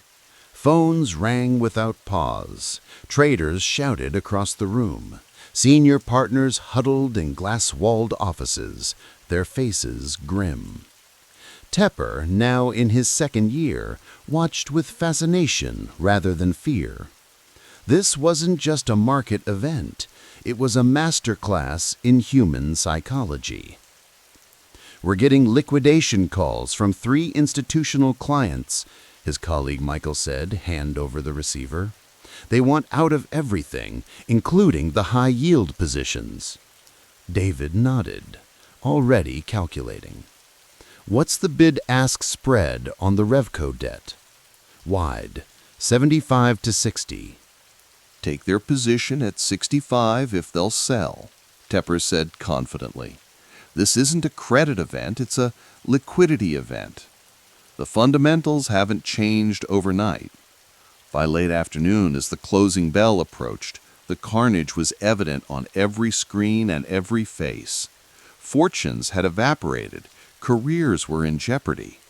But David had spent the day acquiring positions at fire sale prices, recognizing that institutions were selling for non-economic reasons, to meet margin calls, to satisfy risk parameters, to calm panicked investment committees. He stayed until midnight, organizing his notes on each position acquired, calculating recovery values and potential upside. The empty office, with its humming computers and occasional ringing phone, felt like the eye of a hurricane, calm amid destruction. When he finally left, stepping on to Wall Street after midnight, the normally bustling district was eerily quiet. A discarded Financial Times tumbled past, headlines screaming about market collapse. Tepper felt a strange calm. This was what he had been preparing for, not just academically or professionally, but temperamentally. His childhood in Pittsburgh had taught him that systems fail, industries collapse, but rebuilding creates opportunity. By mid-1988, the market had stabilized, and Tepper's prescient trades during the crash had earned him growing respect within Goldman's hierarchy. He'd been right when fear clouded others' judgment, and the positions he'd acquired at the bottom were now showing substantial profits. "You should come to dinner tonight," Leon Cooperman said, stopping by Tepper's desk one afternoon. "Nothing formal, just a few people from the street. Michael Milken's people will be there." Tepper nodded, understanding the significance. Drexel Burnham Lambert's high-yield operation, led by Milken, had transformed corporate America through junk bonds and leveraged buyouts. They were competitors, but also part of the same ecosystem. Predators recognizing fellow predators. That evening, in a wood-paneled steakhouse just off Park Avenue, Tepper found himself seated among the architects of the leveraged decade. Conversations flowed around complex financial structures, regulatory arbitrage, and the art of corporate reorganization. Men in suspenders and Rolex watches discussed billions as casually as others might discuss baseball scores. "You're the one who loaded up during Black Monday," said a senior Drexel trader, studying Tepper over his whiskey. "Leon says you've got the best eye for distressed value he's seen." David shrugged. "I just look at what things are worth in liquidation versus going concern, then compare it to the market price. The math isn't complicated." The math isn't, the trader agreed. But having the stomach to buy when blood's in the streets, that's rare. Later, as the dinner wound down, Cooperman pulled Tepper aside. "You're making the right impressions on the right people," he said quietly. "But I'm hearing the executive committee isn't entirely comfortable with your directness. Is that a problem?" David asked. "It's a reality," Cooperman replied. "Goldman values consensus and collegiality. You value being right." Tepper nodded. "And you?" "Me," Cooperman smiled. "I value results, just like you. That's why I wanted you here tonight. These connections matter. The people who control capital, who sit on creditors' committees, who decide which firms get restructuring mandates. This isn't just finance, it's a network." David understood. The technical skills, credit analysis, bankruptcy law, accounting forensics, were merely table stakes. The real game was played through relationships, through access to information and opportunity that others couldn't see or couldn't act upon. By early 1989, Tepper had developed a reputation throughout Goldman Sachs. Brilliant, but difficult. Valuable, but volatile. His compensation reflected his contribution. His bonus had pushed his annual income well into the six figures, a substantial sum for a non-partner. But his path to partnership remained unclear. The savings and loan crisis was accelerating, creating exactly the kind of distressed opportunities that Tepper specialized in. Failed thrifts were being seized by regulators. Their loan portfolios, commercial real estate, corporate credits, mortgages were being liquidated at fractions of face value. The Resolution Trust Corporation is going to be created, Tepper explained to his team during a strategy session. They'll need to liquidate hundreds of billions in assets, and they'll prioritize speed over price. That's our opportunity. A junior analyst raised her hand. But how do we value these portfolios when the underlying assets are so diverse? "We work harder than everyone else," Tepper replied simply. "We analyze each significant asset, estimate recovery values, apply appropriate discount rates, and bid accordingly. While others are using shortcuts, we'll use spreadsheets." His intensity was legendary within the group. Tepper expected the same commitment from his team that he demonstrated himself. 18-hour days, weekends when necessary, relentless attention to detail. Some thrived under his leadership. Others transferred to different departments. He was demanding but also educational. Those who could keep up learned more in months than others learned in years. One evening, as summer humidity settled over Manhattan, Tepper found himself alone with a senior Goldman partner in the elevator. "David," the partner said, "your performance reviews are interesting reading. Half the firm thinks you're a genius. The other half thinks you're impossible to work with." Tepper looked at him evenly. "And what do you think?" "I think you'd be happier somewhere where you can be both," the partner replied, as the elevator doors opened to the lobby. The comment stayed with Tepper as he walked to the parking garage. He'd accumulated knowledge, capital, and confidence during his Goldman years, understanding how restructurings worked, how creditors negotiated, how value was extracted from distress.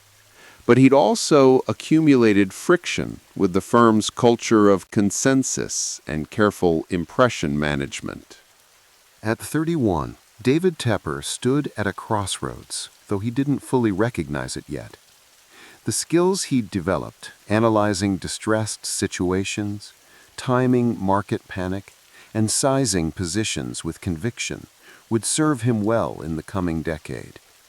The savings and loan crisis was creating a once-in-a-generation opportunity for those with the expertise to evaluate troubled assets and the capital to acquire them.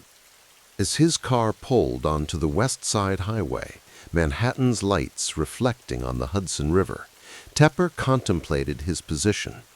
He had learned what he needed from Goldman, not just technical skills, but something more valuable, the confidence that he could see value where others saw only risk. He understood now that the most profitable positions were often the loneliest ones, when consensus blinded the market to opportunity. The car radio murmured financial news, more S&Ls failing, more assets being seized, more panic in sectors of the credit markets. David smiled slightly. He'd learned during his Goldman apprenticeship that chaos didn't mean danger. Often, it meant opportunity. The years ahead would prove just how valuable that lesson would be. The soft blue glow of computer monitors illuminated the otherwise darkened Goldman Sachs trading floor. Outside, Manhattan was shrouded in the late winter darkness of 1990, the city lights piercing through a gentle snowfall that had begun an hour earlier. Most traders had long since departed, leaving behind empty coffee cups and discarded printouts, the detritus of financial warfare.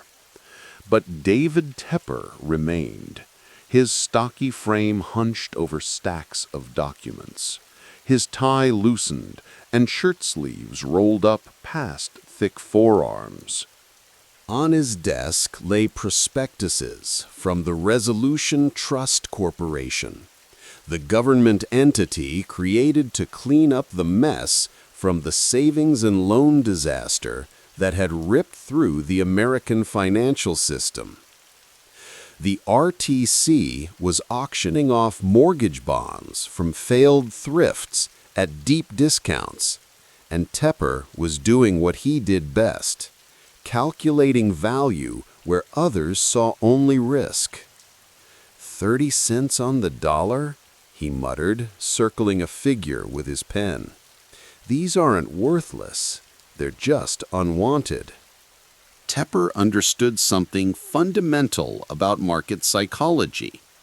The S&L crisis had created a climate of fear around anything connected to mortgage debt. The government needed to unload these assets quickly. Institutions were desperate to avoid anything with the stain of failure, and most investors lacked either the courage or the capital to step in. But Tepper's analysis suggested many of these bonds would eventually pay out much closer to par. Fear creates opportunity, he said to himself, a mantra that had begun to define his approach to markets. The phone on his desk rang, breaking his concentration. He glanced at his watch, nearly 10 p.m., before answering. "David, it's Marlene." His wife's voice came through the receiver. "Are you coming home tonight?" "Still working through these RTC offerings," he replied, his Pittsburgh accent still detectable beneath the Wall Street polish. "There's something here, Marlene, something big." She sighed, familiar with this conversation. "The kids asked about you at dinner." Tepper closed his eyes momentarily, feeling the competing pulls of family and opportunity. "I'll be home in an hour, promise." After hanging up, he turned back to the documents. The Gulf War had pushed oil prices higher, The economy was sliding into recession, and real estate markets were collapsing. Perfect conditions for someone who specialized in distressed assets. While others fled from trouble, Tepper had learned to run toward it, armed with nothing but arithmetic and courage. 6 months later, Tepper stood before the investment committee, defending his position. The room was tense. The firm had allocated significant capital to his RTC mortgage bond strategy, and several partners were growing nervous about the exposure. "We're sitting on unrealized losses," said Johnson, a senior partner with a reputation for conservatism. "The market's getting worse, not better." Tepper remained impassive, his broad face betraying no anxiety despite the pressure. "That's exactly why we should be buying more." "More?" Johnson's voice rose slightly. "David, these bonds are toxic. Everyone on the street is dumping them." "Everyone except us," Tepper countered. "And that's why we'll win. These are money good if you hold them long enough. The panic isn't about fundamental value. It's about liquidity and perception." He pointed to his analysis, spread across the conference table. Unlike many traders who operated on instinct or momentum, Tepper's approach was methodical, almost scientific. He'd analyzed recovery rates on similar assets historically, factored in various economic scenarios, and calculated the expected value with mathematical precision. The discount rate the market's applying assumes catastrophe, but even in the worst case, we're looking at a positive return. And if things simply return to normal, we double our money. The room fell silent. This was Tepper's gift, the ability to see through market hysteria to the underlying reality, and the conviction to act when others hesitated. 2 quarters, he said finally. "Give me 2 quarters. If I'm wrong, we can liquidate, but I'm not wrong." Johnson exchanged glances with the other committee members, then nodded reluctantly. 2 quarters, not a day more. As Tepper gathered his papers, a younger analyst approached him. "How do you stay so calm when everyone's panicking?" he asked. Tepper looked at him, his eyes steady. "Because panic isn't a strategy. It's an opportunity." By mid-1991, the first signs of vindication appeared. The economy began a slow recovery. Interest rates stabilized, and the mortgage bonds that Tepper had purchased for roughly 30 cents on the dollar were now trading at 45 cents. Not yet the double he'd predicted, but enough to silence his critics within Goldman. He sat in a small Italian restaurant in Lower Manhattan with Leon Cooperman, his mentor at Goldman, and one of the few senior partners who had consistently supported his contrarian approach. "They're calling you the S&L savior upstairs," Cooperman said, pouring Chianti into Tepper's glass. "The committee's impressed." Tepper nodded but seemed distracted. "It's not finished yet. These bonds will hit 60 cents by year-end." Cooperman studied him. "You know, most people would be celebrating. You just made the firm a fortune." "I made the firm a fortune because I saw what everyone else missed," Tepper replied. "It wasn't genius. It was basic analysis, plus the stomach to act when everyone else was running." "That's rarer than you think," Cooperman said. "The partners are discussing a promotion, VP by end of year." Tepper took a sip of wine, letting the information settle. Vice President at Goldman Sachs, a prestigious title that would cement his rising status on Wall Street. Yet something in his expression suggested ambivalence. "Something bothering you, David?" "I'm thinking about the next crisis," Tepper said. "There's always another one coming. And each time, the same psychology plays out. Fear, overreaction, mispricing, opportunity. Cooperman leaned forward. That's why you belong at Goldman. Resources to deploy when those opportunities appear. Tepper nodded, but a seed had been planted in his mind. A question about whether Goldman's structure would always align with his approach to markets. By early 1992, Tepper's prediction had materialized. The RTC mortgage bonds were approaching 60 cents on the dollar, a nearly 100% return on investment in less than 18 months. His promotion to vice president had come through, his compensation had increased substantially, and his reputation within the firm had solidified. The S&L crisis trade had become his signature achievement. Yet on a cold February evening, he found himself alone again on the trading floor, surrounded by financial statements and market reports, a different kind of calculation occupying his mind.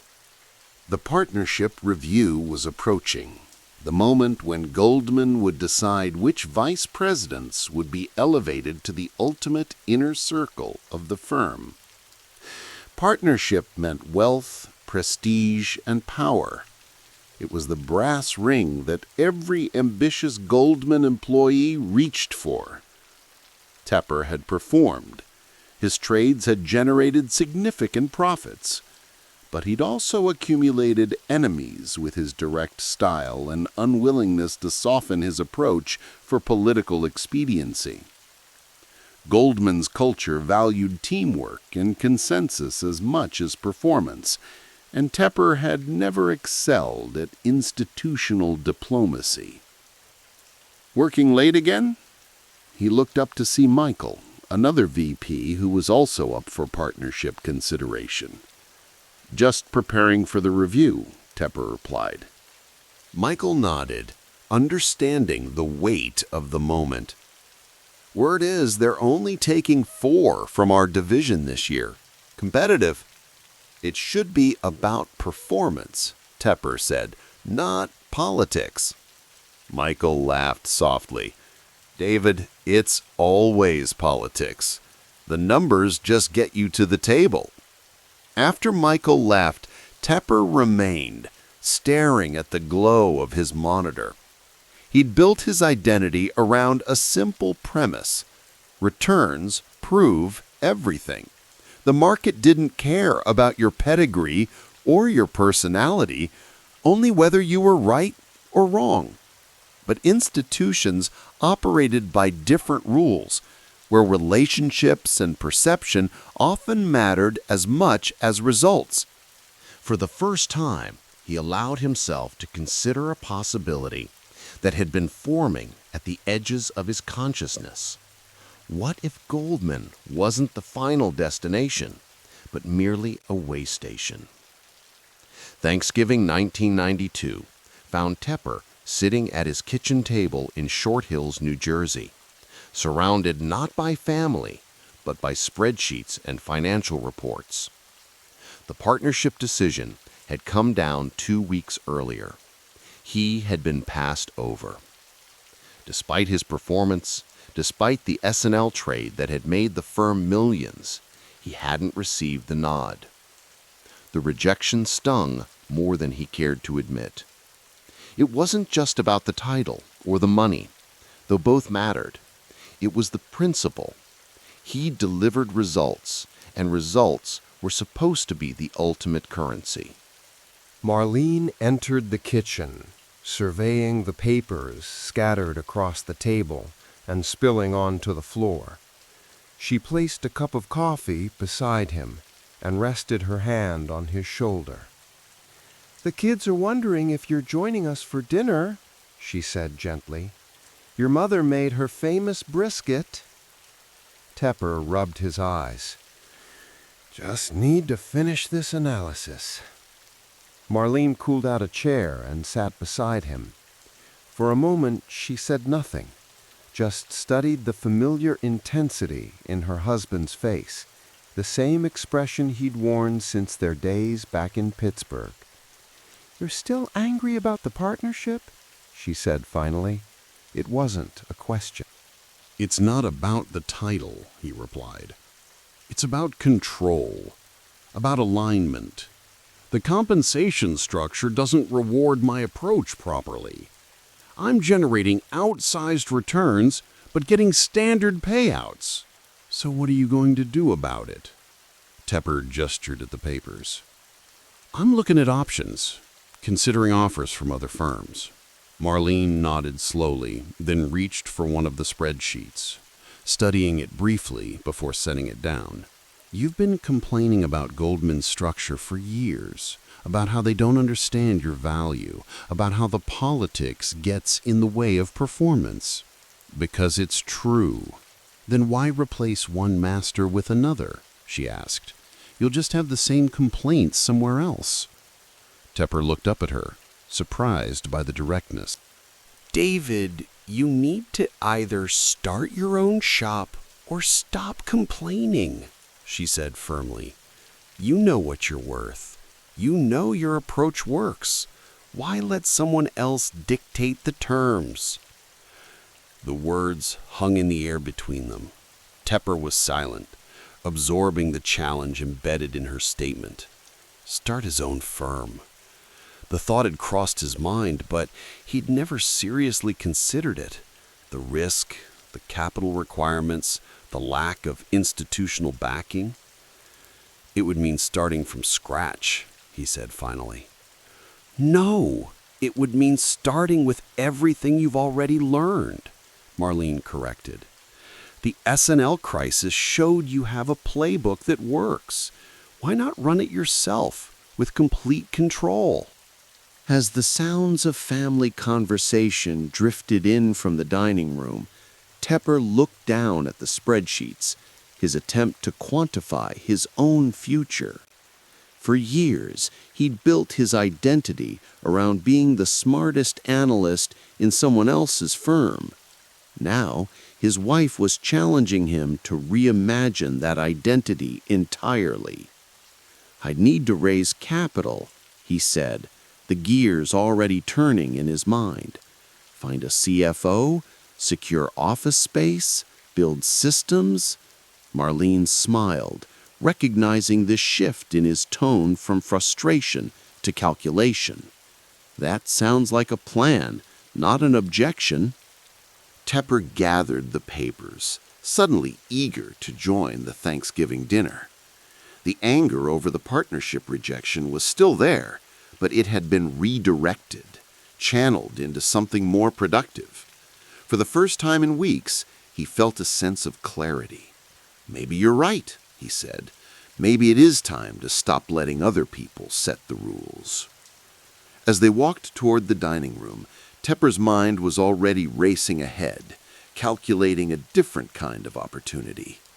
The lessons of the S&L crisis, buying when others were fearful, focusing on fundamental value over market sentiment, could be applied at greater scale, with fewer constraints, if he controlled the platform. Goldman had taught him the business. The partnership rejection had taught him something perhaps more valuable, that prestige was a leash, and control mattered more than approval. As he took his seat at the Thanksgiving table, surrounded by family, David Tepper was already envisioning a new chapter, one where the rules would be his to write. In the dim, early light of a winter morning in 1993, David Tepper stared through the large windows of his Short Hills office. Outside, New Jersey's suburbia remained quiet, the occasional luxury sedan gliding by on streets still dressed in patches of old snow. The market would open in a few hours, but Tepper was already deep in thought, his mind dissecting the figures he'd been reviewing since 4 a.m. "Jack," he called out, not bothering to turn around, "did you finish the analysis on those McCall bonds?" Jack Walton, Tepper's CFO and co-founder of their newly formed Appaloosa Management, appeared at the doorway, manila folder in hand. Their partnership was still taking shape, a calculated alliance forged when Tepper left Goldman Sachs earlier that year. "Right here," Jack said, placing the folder on the unassuming desk. "Recovery values look significantly higher than market pricing suggests." Tepper nodded, opening the folder to review familiar figures. Appaloosa Management was barely 6 months old, born from Tepper's conviction that he could do better, much better, on his own terms. They'd managed to raise approximately $57 million in capital, a respectable sum, but hardly eye-catching in the world of Wall Street, where billions flowed daily through investment houses with mahogany-lined hallways and centuries-old names. Their office reflected Tepper's priorities: functional, unpretentious, with Bloomberg terminals taking precedence over decorative touches. No expensive art adorned the walls. No antique furniture impressed visitors. Just the tools needed to analyze markets and identify mispriced assets. "The telecom sector is bleeding," Tepper murmured, "and everyone's running from the carnage." "Which is exactly why we're looking at it," Jack replied with a knowing smile. Tepper's investment thesis wasn't complicated, though executing it required extraordinary discipline. While most of Wall Street chased the Clinton-era bull market, the Dow steadily climbing toward uncharted territory, Appaloosa hunted in the wreckage. Distressed debt, bankruptcy proceedings, over-leveraged companies teetering on the edge, these were Tepper's hunting grounds. Later that afternoon, Tepper held his first investor call of the year. 5 limited partners had entrusted their capital to Appaloosa, betting on Tepper's reputation from Goldman Sachs rather than any established track record. "We're establishing positions in distressed telecom bonds, particularly Macaw Cellular," Tepper explained, his Pittsburgh accent unchanged by years on Wall Street. "The debt is trading at significant discounts to intrinsic value." A voice crackled through the speakerphone. "David, everyone knows telecoms are restructuring left and right. What makes you think Macaw will survive when others are failing?" Tepper leaned forward. "We don't need them to thrive. We just need to understand the capital structure better than the next guy. If AT&T completes the acquisition as planned, bondholders will receive par or near par recovery." There was silence on the line, the kind that suggested skepticism. Tepper was used to it. His career had been built on moments precisely like this, when conventional wisdom fled in one direction while he calmly walked the other way. "I understand the discomfort," he continued, softer now. "But this is where opportunity lives. We've done the work. We've modeled every scenario." By the call's end, the investors remained cautiously supportive, if not entirely convinced. That was enough. Tepper didn't require cheerleaders. He needed patient capital while his positions matured. Summer 1994 brought vindication. The Macaw trade had worked almost exactly as Tepper had anticipated. AT&T's acquisition provided bondholders with returns that far exceeded market expectations from 6 months earlier. Similar positions across the distressed telecom landscape were showing comparable results. In the modest conference room of their Short Hills office, Tepper and Jack reviewed the portfolio performance. "We're tracking towards 60% returns this year," Jack said, allowing himself a rare moment of visible satisfaction. Tepper nodded, taking in the information without celebration. "Good, but it's still early days." Their investment approach had crystallized into a definable strategy: roughly 60 to 80% of capital allocated to distressed debt and high-yield instruments, with the remaining 20 to 40% in deep value equities. It was a barbell approach that balanced the asymmetric potential of restructurings with the longer-term upside of undervalued stocks. "We need to expand the research team," Tepper said. "I want more eyes on bankruptcy filings, more relationships with restructuring advisors. I've got 3 candidates lined up for next week, all with legal backgrounds." Tepper nodded approvingly. "Good. This business isn't just about numbers. It's about understanding the fine print when companies fall apart." By 1996, Appaloosa had established a formidable reputation in distressed investing circles. Their offices had expanded to accommodate a growing team of analysts, each trained in Tepper's meticulous methodology: forensic examination of financial statements, careful modeling of recovery scenarios, and a healthy skepticism toward market consensus. On a warm September evening, Tepper sat alone in his office, watching CNBC with the volume turned low. Alan Greenspan was speaking about market conditions, his characteristic monotone discussing economic indicators with measured caution. The phone rang. "David?" The voice belonged to a bankruptcy attorney Tepper had cultivated as a source. "The committee just voted. You're getting a seat at the table for the Transworld restructuring." Tepper allowed himself a thin smile. This was the culmination of months of quiet accumulation, building a position large enough to influence the proceedings. "Good. Send over the preliminary term sheet. We'll be ready."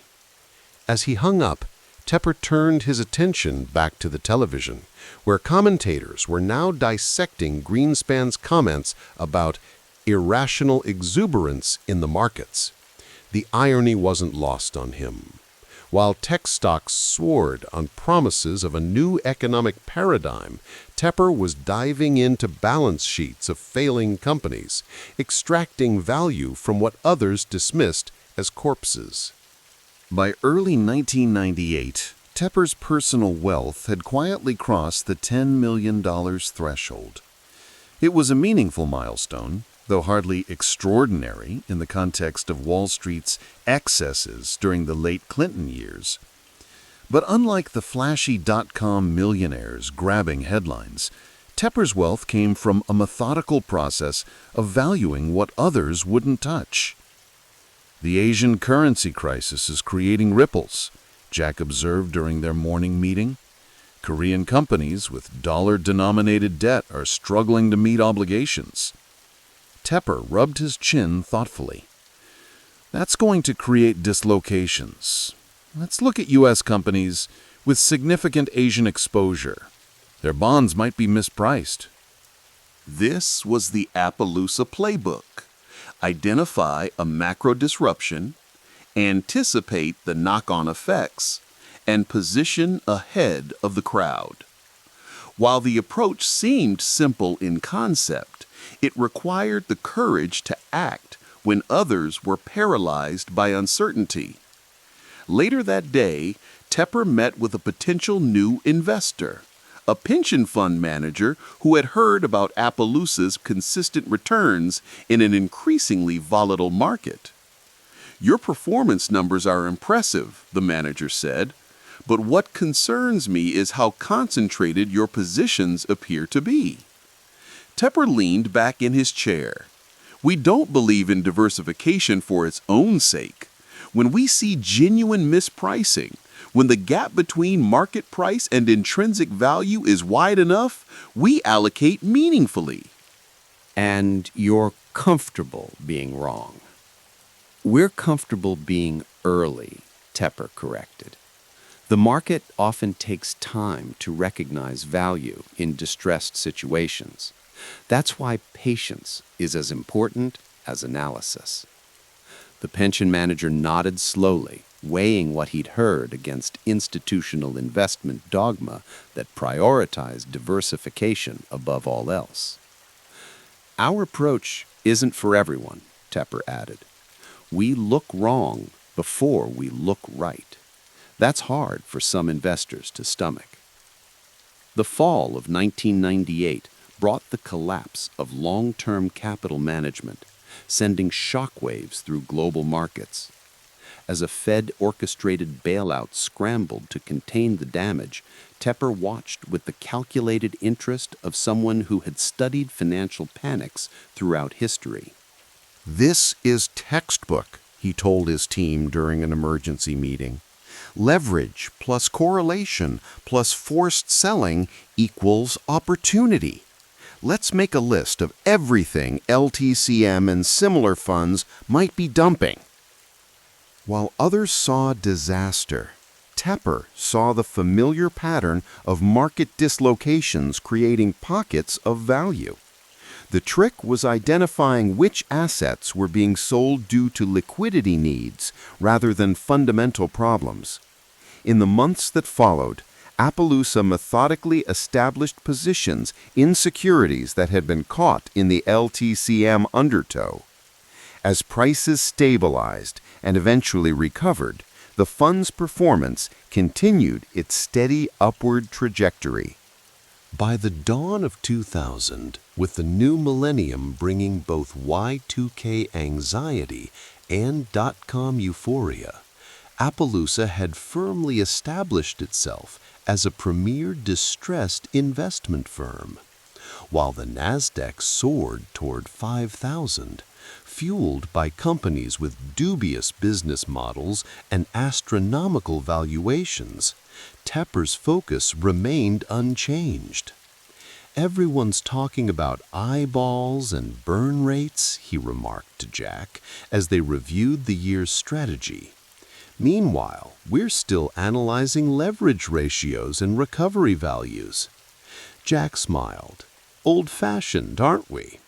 Arithmetic never goes out of style, Tepper replied. Their investment approach had been validated repeatedly over Appaloosa's first 7 years. While flashier hedge funds rode the technology wave, Tepper had built a fortress on the unsexy fundamentals of credit analysis and bankruptcy proceedings. The annual returns, consistently in the high teens to low 20s, spoke for themselves. On a cold January evening, Tepper stood at his office window, watching darkness settle over the New Jersey landscape. In the reflection, he could see his own image superimposed on the winter scene, not the stereotype of a Wall Street titan, but something altogether different. No tailored suit, no slick-back hair, just a man from Pittsburgh who'd found his edge in seeing value where others saw only ruins. The Bloomberg terminal behind him blinked with news of another internet company's spectacular IPO. Meanwhile, on his desk lay bankruptcy filings for a telecom provider that had overextended itself. Exactly the kind of opportunity that had built Appaloosa's reputation. Tepper turned from the window and picked up the filing, settling into his chair for another long evening of analysis. The market would eventually come to see what he already knew. It always did. The only question was how long it would take, and how much profit would be waiting when it finally happened. In the quiet of his office, with spreadsheets illuminating the growing darkness, David Tepper continued building his fortune, one distressed asset at a time. The sickly sweet smell of smoke lingered in the courtroom hallway, clinging to David Tepper's suit as he exited the Houston bankruptcy proceedings. December 2001, a month of endings. Outside, the Texas sky sprawled vast and indifferent over a city reeling from the largest corporate collapse in American history. Enron's implosion had vaporized billions in shareholder value and thousands of jobs, leaving behind only paper. mountains of claims against a hollow corporate shell. "What's your final number?" Jack Walton asked, falling into step beside him. Appaloosa's chief financial officer had been with David since the beginning, a steady counterweight to his intensity. $500 million, David replied, his voice low enough that the harried attorneys rushing past couldn't hear. At 15 cents. Jack's eyebrows rose slightly, the only visible reaction to a position that would represent nearly a quarter of Appaloosa's capital. The market's thinking recovery at 10 cents, maybe 12. The market's thinking headlines, not assets, David said. Outside, they paused on the courthouse steps. The December air was surprisingly mild, nothing like the bitter Pittsburgh winters of his youth. He loosened his tie, a habit from his Goldman days he'd never broken, even after founding his own fund. The natural gas pipelines and power plants have value. The trading book is garbage, but the physical assets will find buyers. Timeline? Jack asked. 3, maybe 4 years before we see full recovery, David said, glancing at his watch. I'd put it at 40 cents, give or take. This was David Tepper's natural habitat: financial devastation, public outrage, and opportunity hiding in plain sight. While most of Wall Street shunned the tainted Enron name, David was calculating recovery values, bankruptcy priorities, and the political dynamics that would shape the proceedings. It wasn't contrarianism for its own sake. It was arithmetic. The Appaloosa offices in Short Hills, New Jersey, presented a stark contrast to the marble and mahogany displays of Wall Street power. David had deliberately chosen this location, close enough to Manhattan's financial ecosystem without becoming captured by its groupthink. On his desk sat stacks of bankruptcy filings, debt covenants, and analyst reports on WorldCom, another telecom giant teetering on the edge. "We've been offered a creditor committee seat," his legal counsel said, sliding a document across his desk, "for WorldCom." David nodded. The creditor committees were where the real power resided in bankruptcy proceedings, setting terms, negotiating recoveries, sometimes even selecting new management. "Same for Conseco," he said, referencing the insurance giant's ongoing restructuring. "We need to be in the room." This was the evolution of his edge, not just buying distressed assets, but actively shaping their recovery through committee work, restructuring relationships, and, when necessary, bare-knuckled negotiation. The phone rang, and David glanced at the caller ID before answering.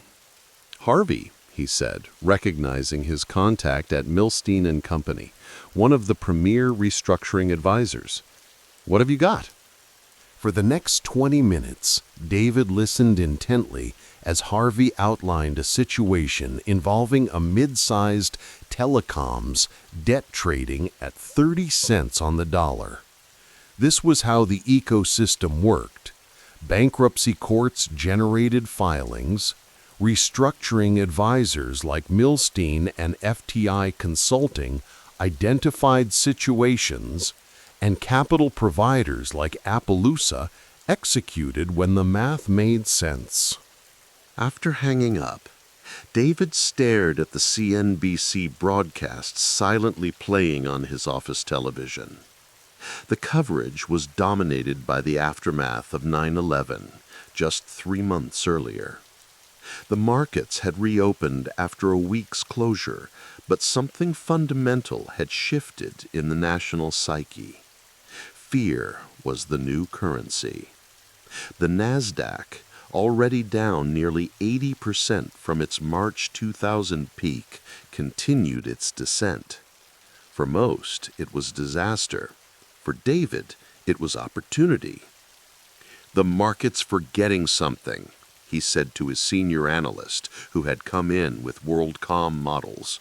Bad companies can have good debt, and good companies can have bad debt. The security is what matters, not the headline. At the Distressed Debt Conference in Miami, January 2003, David moved through the cocktail reception with practiced efficiency. These gatherings were part research, part relationship building, and part competitive intelligence. He spotted the CEO of a manufacturing company whose debt Appaloosa held, cornered him near the bar, and spent 15 minutes grilling him on their operational restructuring. "Your projected cash flows are fiction," David said bluntly, ignoring the CEO's attempt to escape to another conversation. "The pension liabilities alone will eat half your free cash flow." The CEO's face tightened. "We're meeting our milestones." "You're meeting the milestones you set after missing the original ones," David interrupted, taking a sip of club soda. He never drank alcohol at these functions. "We need to talk about reality, not the fairy tale you're selling your board." This was Tepper's reputation, mathematically precise, occasionally abrasive, and utterly unimpressed by corporate hierarchy. He treated CEOs of bankrupt companies with the same directness as he would a Pittsburgh car mechanic trying to overcharge for parts. In restructurings, the capital structure was inverted. Debt holders like Appaloosa could dictate terms, and management worked for them, not shareholders. Later that evening, David retreated to his hotel suite, kicked off his shoes, and spread bankruptcy filings across the king-size bed. The Enron positions were performing as expected. The initial buys at 15 cents were looking prescient as the market's recovery expectations had begun climbing toward 25 cents. He was already thinking about scaling out at the upper range of his target. No notion, just execution. The phone rang. It was a contact at FTI Consulting with information about a new situation. David balanced the phone against his shoulder, pulled out a legal pad, and began taking notes. This was the unglamorous reality of distressed investing. Thousands of pages of filings, financial statements, and legal precedents sifted through to find the asymmetric opportunity.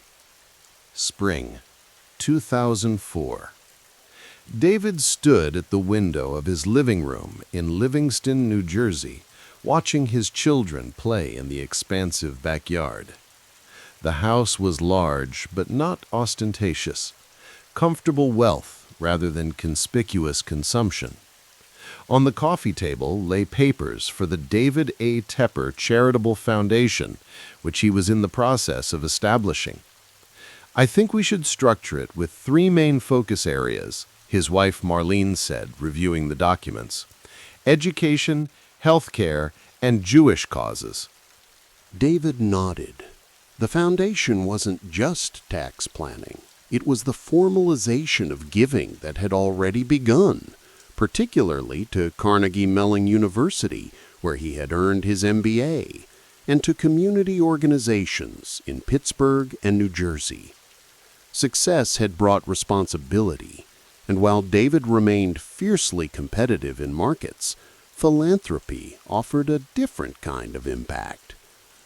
"The first major grant should be to CMU," he said. "They gave me the tools when I needed them."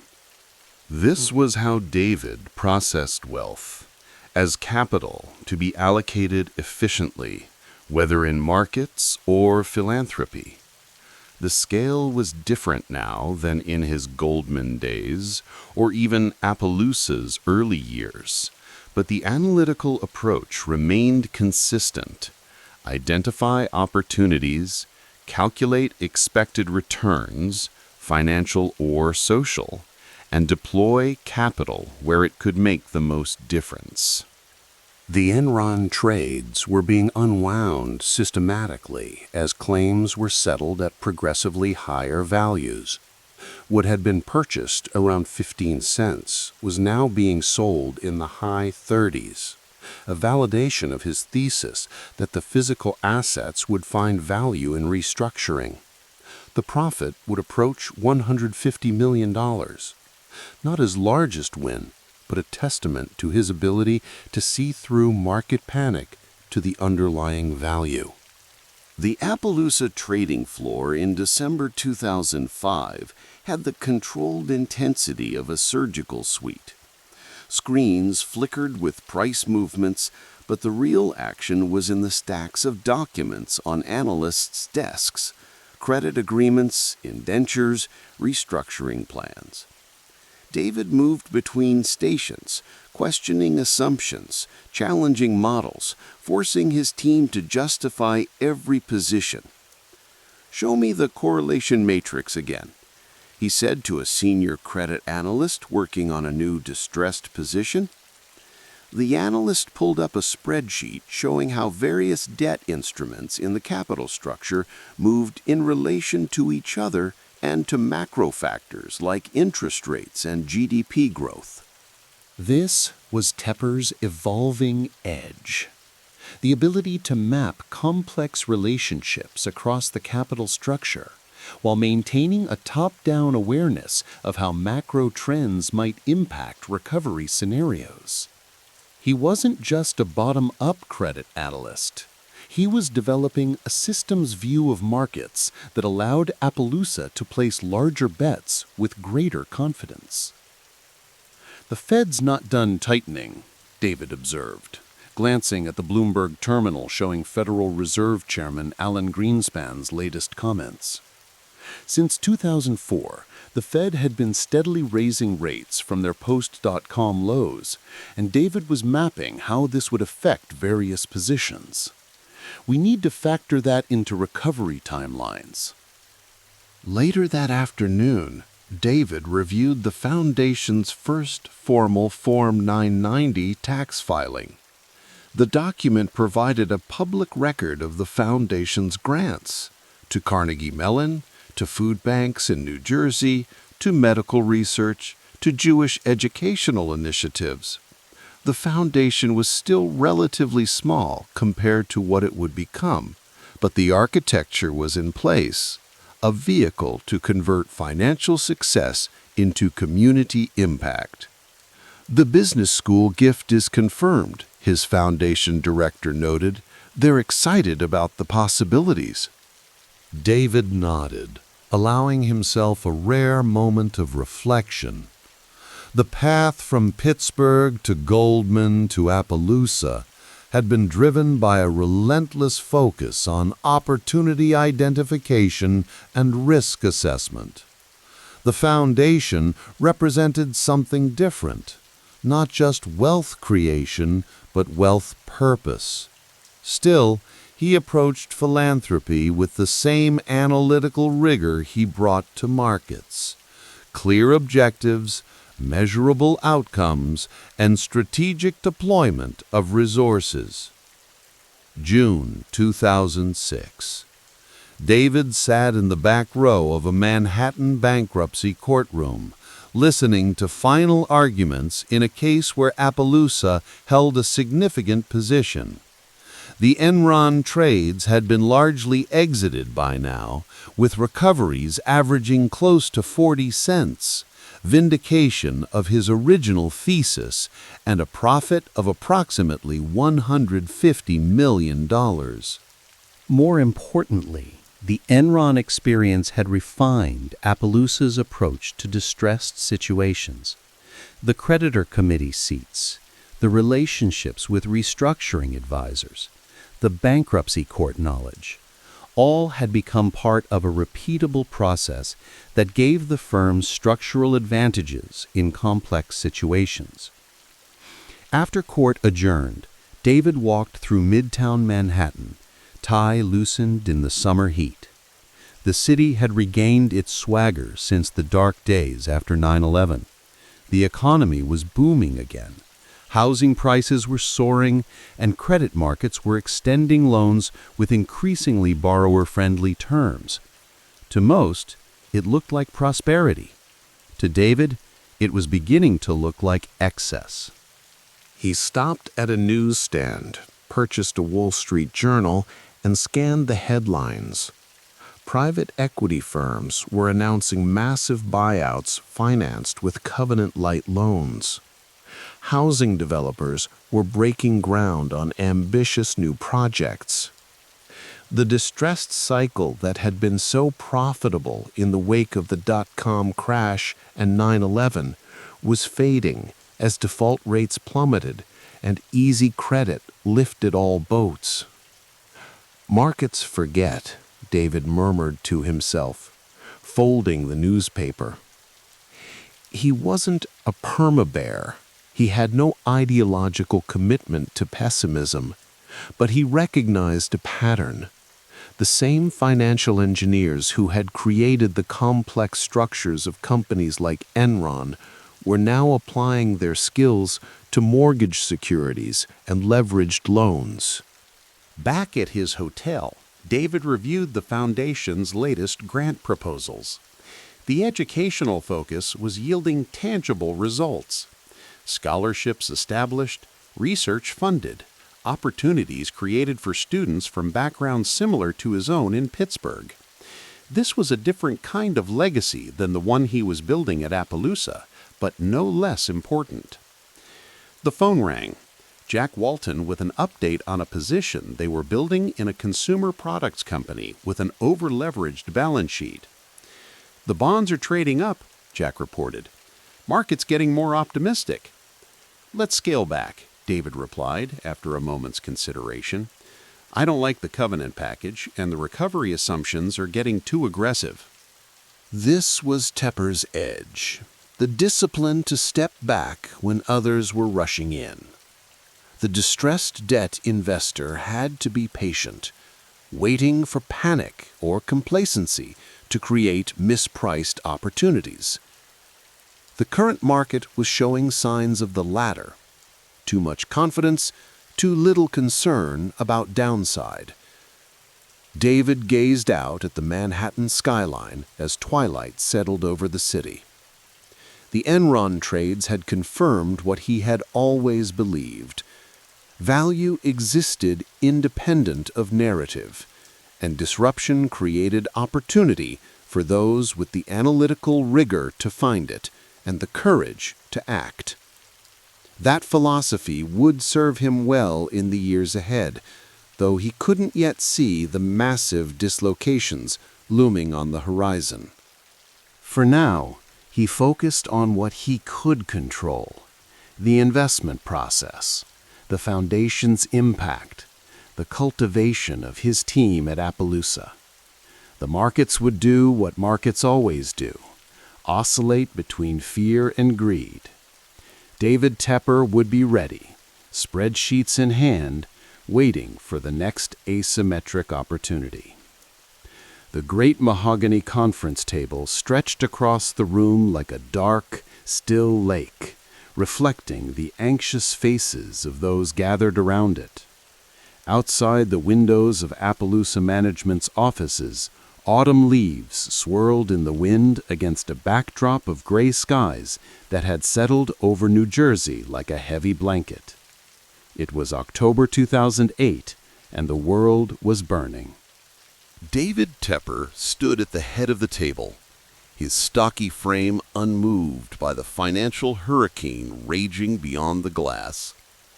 He studied the screens mounted on the wall, a quartet of Bloomberg terminals displaying a cascade of red numbers. The markets were in free fall. Lehman Brothers had collapsed.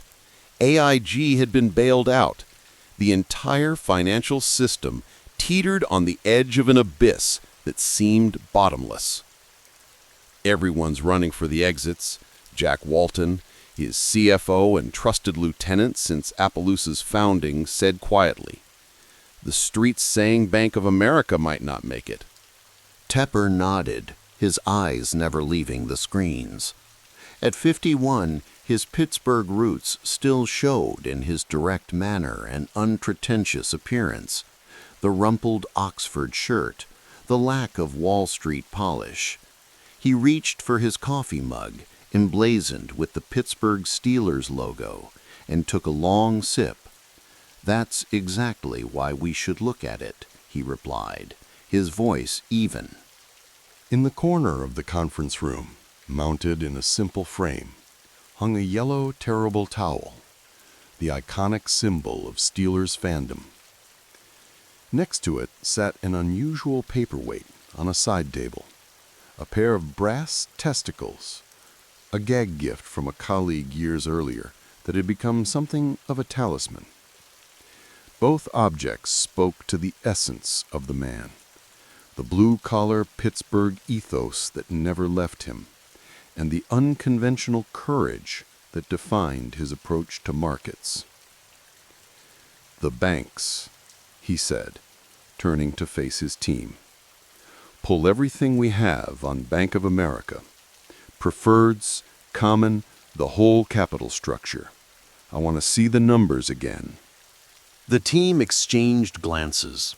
Bank stocks were toxic, radioactive. The government's Troubled Asset Relief Program, TARP, had just been passed, but nobody knew if it would be enough. The political climate was venomous. Main Street blamed Wall Street, and Wall Street was eating itself alive. "David," said one analyst hesitantly, "if the government nationalizes them, equity goes to zero." Tepper's lips curled into a slight smile. "And if they don't?" The winter of 2008 gave way to an even more brutal early 2009. In the pale February light that filtered through the windows of his office, Tepper reviewed balance sheets and capital ratios, while most investors continued their panicked exodus from financial stocks. Bank of America shares had cratered to around $3. The preferred shares, which normally traded near par, had collapsed to fractions of their face value. The market was pricing in catastrophe, nationalization, dilution, or outright failure. Tepper leaned back in his chair, the leather creaking beneath him. On his desk sat a fresh analysis his team had prepared. The numbers told a story different from the market narrative. If the government truly meant too big to fail, then these prices were absurd. The risk wasn't zero, nothing ever was, but the asymmetry was compelling. He picked up the phone and called Walton. "Jack, I'm ready to make the allocation. Bank of America common and preferred. I want 30% of the fund." A long pause followed. 30%? Walton repeated carefully. "You're sure?" "The government's made their choice," Tepper said, gazing out at the gray New Jersey skyline. "They're not going to nationalize the banks. They've committed to the bailouts. Everyone's pricing in failure, but I'm betting on survival." "The political risk is real," Tepper interrupted. "But do the math. If Bank of America survives, and I think it will, we're looking at multiples from here. If I'm wrong," he let the thought hang in the air. Both men knew what wrong meant in this context. It wasn't just a bad quarter or even a bad year. Being wrong on a 30% allocation could be existential. "I've done the math," Tepper continued, his voice steady. "Everyone else is panicking. I'm not."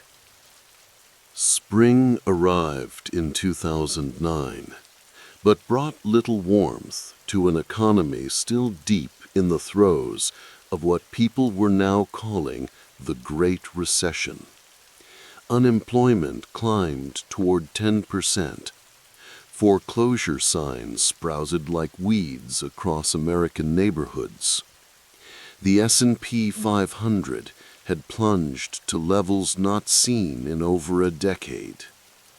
In his office, Tepper tracked the progress of their Bank of America position with the focused intensity of a chess grandmaster. The stock had bounced between $3 and $10, volatile but showing signs of life. The government stress tests were coming, and with them, clarity on the bank's future. The market's still missing it, he told his team during their morning meeting. They're thinking about the next quarter. I'm thinking about what these financials look like in 2 years. A young analyst raised his hand. The public sentiment, though, it's brutal. There were protests outside Bank of America's headquarters last week. They're saying we're profiting from bailouts. Tepper's expression hardened slightly. We're taking risk when no one else will. The taxpayers didn't take my risk. I did. If the banks had gone under, we'd have been wiped out. He walked to the Bloomberg terminal and pulled up a chart. Look at the credit default swaps. They're still pricing meaningful bankruptcy risk. The market's not convinced yet. This was the essence of Tepper's edge, not some mystical insight, but the rational application of probability and expected value when emotion ruled the day. The ability to stand apart from both panic and euphoria.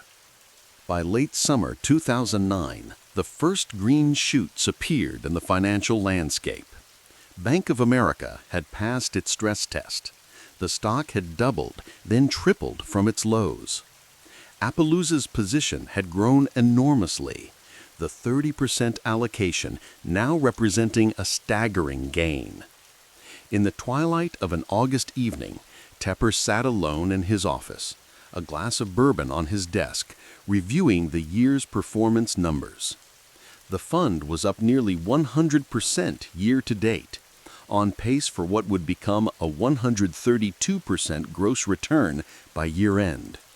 His personal earnings would reach a nearly incomprehensible figure, somewhere between $4 and $7 billion for a single year's work. He took a sip of bourbon, feeling the warm burn.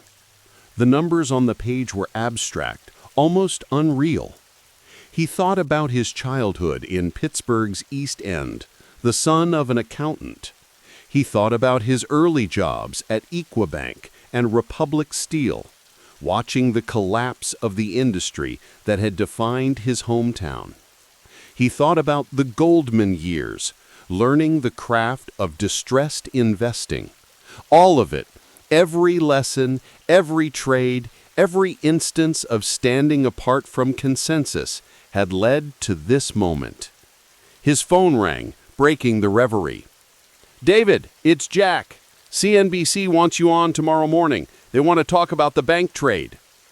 Tepper hesitated. He'd never sought publicity, had always preferred to operate outside the spotlight. "What do you think?" he asked. I think, Jack said carefully, that the narrative is being written with or without you. Might as well have some say in it. The CNBC appearance in September 2009 transformed David Tepper from a successful but relatively unknown hedge fund manager into a financial folk hero. The brass testicles story, mentioned obliquely on air, became industry legend. His plain-spoken explanation of the bank trade resonated with viewers tired of Wall Street obfuscation. "I just looked at the facts," he told the host. "The government wasn't going to let the banking system fail. Once you accepted that premise, the math was pretty straightforward." The terrible towel, visible in the background of some shots, became its own talking point, a symbol of his Pittsburgh roots and outsider status among the Greenwich and Manhattan elite. By May 2010, the Wall Street Journal had published a profile that cemented the brass balls mythology. Tepper found the characterization simultaneously amusing and reductive. The trade hadn't required anatomical courage so much as analytical clarity, the ability to separate fact from narrative when everyone else conflated the two. On a crisp October day in 2010, with Bank of America now trading above $10 and Appaloosa having begun to scale back the position, Tepper found himself once again in front of the CNBC cameras. The interviewer pushed him on the trade, on the morality of profiting from government intervention, on whether he felt lucky. Lucky, he repeated, a hint of edge in his voice. I did the math when everyone else was panicking. That's not luck. Then he delivered the line that would enter the pantheon of Wall Street wisdom. The point is, you can't be too greedy. It wasn't about appetite, as many would later misinterpret. It was about timing, knowing when fear had created opportunity, and equally, when greed had eliminated it. Later that evening, alone in his office, with the skyline glittering beyond his windows, Tepper reflected on the journey from the depths of the crisis to this moment of triumph. The trade, approximately 30% of Appaloosa's capital allocated to Bank of America common and preferred shares, purchased between $3 and $10, now being unwound between $10 and $20, would ultimately generate around $3 to $4 billion in profits. But the numbers, as staggering as they were, told only part of the story. The trade represented something more fundamental, a perfect expression of his investment philosophy. Look past the emotion, focus on the facts, and make the bet when the asymmetry is compelling. Outside, a cold rain began to fall, droplets streaking the windows like tears. The recession still gripped much of America. Unemployment remained stubbornly high. The recovery was uneven, widening the gap between Wall Street and Main Street. Tepper understood the moral complexity of the moment. Critics would say he had profited from a system of privatized gains and socialized losses. Perhaps there was truth in that, but he had also provided liquidity when others fled, taken risk when others retreated. He walked to the window, watching the rain-slicked streets below. I bet on survival, he said softly to the empty room. I did the math. The brass testicles paperweight caught the light as he turned back to his desk, a whimsical reminder of the mythology that had grown around him. Tepper smiled faintly. Let them have their myths. He would continue to have the numbers, cold, clear, and quietly devastating in their precision. Outside, the rain continued to fall on a world still struggling to recover from wounds that would leave scars for generations. Inside, David Tepper reviewed another set of spreadsheets, already looking for the next asymmetric opportunity hidden in plain sight, waiting for someone with the clarity to see it. The morning light cast long shadows across the quiet trading floor. David Tepper sat alone in his office at Appaloosa Management, reviewing spreadsheets with the same intensity that had become his trademark. Outside the floor-to-ceiling windows, Manhattan was awakening, but inside, time seemed suspended in the blue glow of multiple Bloomberg terminals. It was early 2012, and at approximately $20 billion in assets under management, Appaloosa had reached a scale that few hedge funds achieved. The numbers on Tepper's screen represented not just positions, but a philosophy, the concrete manifestation of seeing value where others saw only chaos. "Morning, David," said Jack Walton, his longtime CFO, placing a coffee on the desk. "You've been here since when? 3?" Tepper looked up, his eyes slightly reddened from hours of concentration. "Numbers don't sleep, Jack," he said with a faint smile. "And the management fee doesn't collect itself." At 1.5% on $20 billion, that management fee amounted to roughly $300 million per year, before even considering the 20% performance fee that could add hundreds of millions more in a good year. For a firm with approximately 50 employees, the economics were extraordinary, and Tepper, owning more than half the business, was its primary beneficiary. "The Japanese bond analysis is ready," Jack said, placing a folder on the desk. "The team worked through it last night." Tepper nodded, reaching for the folder. Japan had been occupying more of his thoughts lately. Prime Minister Shinzo Abe's economic policies, dubbed Abenomics, were an aggressive combination of monetary easing, fiscal stimulus, and structural reforms. For a macro thinker like Tepper, it represented something potentially significant: a developed nation attempting to escape a deflationary spiral after decades of economic stagnation. "When the world changes its mind," Tepper murmured, "that's when the real money gets made." The conference room at Appaloosa hummed with quiet energy. Around the gleaming table sat the firm's senior analysts, many bleary-eyed from late nights poring over economic indicators, bond yield curves, and central bank statements. "Let's walk through this again," Tepper said, pacing slowly at the head of the table. Outside, rain fell in sheets against the windows, turning the Manhattan skyline into a watercolor blur. The BOJ is targeting a 2% inflation rate. They're doubling the monetary base. What happens to JGBs when they actually succeed? "Bond prices fall," offered a young analyst. "Yields rise. And why? Because inflation erodes the value of fixed income instruments. If you're locked into a 1% coupon in a 2% inflation environment, you're losing purchasing power every year." Tepper stopped pacing and leaned forward, placing his palms flat on the table.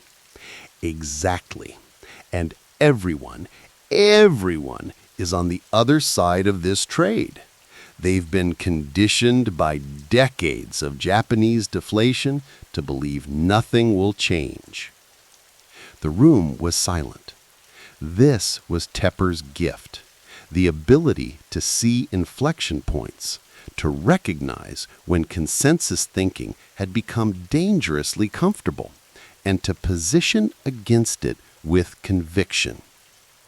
"We're going to short Japanese government bonds," he announced, his voice quiet but firm, "and we're going to size it accordingly."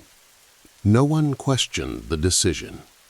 Tepper had earned that level of trust, especially after 2009, when his prescient bet on financial stocks amid the banking crisis had yielded returns of approximately 120%. Cementing his reputation as one of Wall Street's most formidable investors. The Iris Sohn Investment Conference in May 2013 represented the public stage where Tepper's private convictions often found their voice. The annual gathering of investment professionals filled the Avery Fisher Hall at Lincoln Center with dark suits and expectant faces. Backstage, Tepper reviewed his presentation slides one final time. The JGB short had been building in Appaloosa's portfolio, and today he would make his thesis known to the broader market. "5 minutes, Mr. Tepper," an assistant said. He nodded, straightening his tie. Public speaking had never been his natural habitat. He preferred the quiet intensity of 3 a.m. spreadsheet sessions to the performative aspects of investment conferences. But he had learned to use these platforms strategically. When he took the stage, the applause was immediate and sustained. His reputation preceded him. The man whose fund had returned approximately 30% annually since inception. the investor who had turned $57 million in initial capital into a $20 billion powerhouse. "I want to talk about Japan today," he began, his Pittsburgh accent still evident despite decades in New York finance. "Specifically, why we believe Japanese government bonds represent one of the most asymmetric short opportunities in developed markets." For the next 20 minutes, he methodically laid out the case. Abenomics would eventually succeed in generating inflation. Bond yields would rise from their artificially suppressed levels, and the decades-long JGB bull market would finally end. When consensus thinking becomes religious dogma, he concluded, that's when markets make mistakes. And right now, the religion in Japan is that deflation is permanent. We disagree. The presentation was vintage Tepper, data-driven, contrarian, and delivered with the quiet confidence of someone who had repeatedly been proven right when standing against conventional wisdom. In his corner office later that summer, Tepper sat across from a reporter from Barron's. The markets had been volatile since Federal Reserve Chairman Ben Bernanke had hinted at tapering the quantitative easing program that had flooded markets with liquidity since the financial crisis. "So how do you approach these periods of market stress?" the reporter asked, recorder placed carefully between them. Tepper considered the question. Outside, summer heat shimmered over the Manhattan streets, but inside, the office maintained its cool, climate-controlled detachment. "When people are panicking, I'm reading spreadsheets," he said finally. "When they're celebrating, I'm looking for exits." The reporter nodded, jotting notes. "And if it all went away, if you lost everything tomorrow?" A faint smile crossed Tepper's face. "I'd go teach at Carnegie Mellon, then rebuild with $100,000 and a Bloomberg terminal." The confidence wasn't bravado. It was the accumulated certainty of someone who had repeatedly turned market dislocations into personal fortune. By the end of 2013, Appaloosa would return approximately 42%, a performance boosted by the Japanese trade and various positions tied to the improving U.S. economy. The campus of Carnegie Mellon University spread before him, autumn leaves drifting across manicured lawns. Tepper walked alongside the university president, hands in the pockets of his overcoat, discussing the expansion of the business school that now bore his name. "The enrollment is up nearly 30% since the original naming gift in 2004, the president was saying. "Your additional contribution this year will allow us to break ground on the new building next spring." Tepper nodded, satisfaction evident in his expression. His relationship with CMU had evolved into one of his most significant philanthropic commitments, with donations totaling approximately $125 million. The business school represented something tangible, a concrete legacy beyond the ephemeral numbers that flashed across trading screens. "Education changed my life," Tepper said simply. "I want it to keep changing others." They paused before the existing business school building, where a discreet plaque bore his name. Unlike the fleeting rush of a successful trade, this was enduring. A transformation of financial capital into social impact that would outlast market cycles. "The new building will incorporate the latest technologies," the president continued. "State-of-the-art trading rooms, flexible learning spaces." "Just make sure they learn to question consensus," Tepper interrupted gently. "That's the most valuable skill we can teach them." Back in New York, Tepper sat in the quiet darkness of his apartment, city lights twinkling beyond the windows. On the coffee table sat divorce papers, the culmination of the end of his marriage to Marlene after nearly 30 decades together. Some transitions happened in public, announced on CNBC and analyzed in the financial press. Others, like this one, occurred in the private spaces that Tepper had always kept carefully separated from his public persona. The settlement details would remain confidential, another boundary maintained between his professional reputation and personal reality. His phone buzzed with a message from the office, market movements in Asia requiring attention.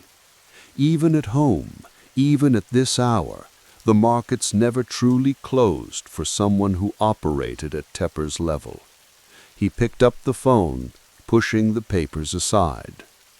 Some said he worked too much, that the 3 a.m. spreadsheet sessions and constant market vigilance had exacted a personal toll. Perhaps they were right. But the patterns he had established, the almost monastic dedication to understanding market psychology and pricing dislocations, had also created extraordinary wealth, philanthropic impact, and professional respect. He dialed in to the conference call, listening as his team detailed overnight developments.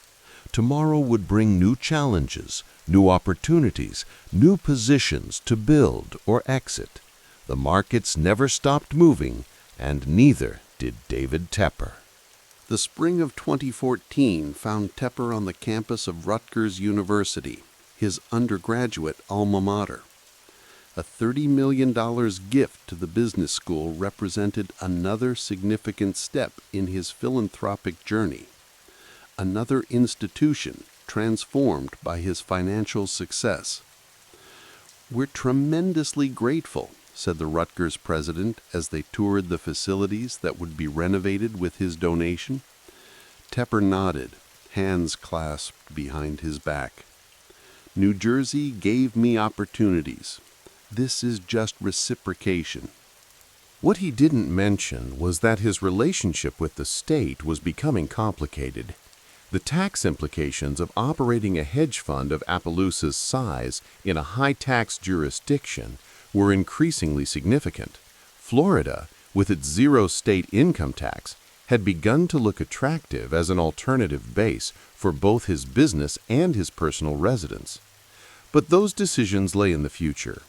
Today was about Rutgers, about creating educational pathways for students who, like him decades earlier, might come from modest backgrounds with outsized ambitions. "The training lab will be named in your honor," the president continued, gesturing toward architectural renderings. "The name doesn't matter," Tepper replied. "Just make sure they learn how markets actually work, not just how textbooks say they should." The end of 2014 brought the annual Appaloosa holiday party. In a private room at a high-end Manhattan restaurant, approximately 50 employees gathered, the lean team responsible for managing billions.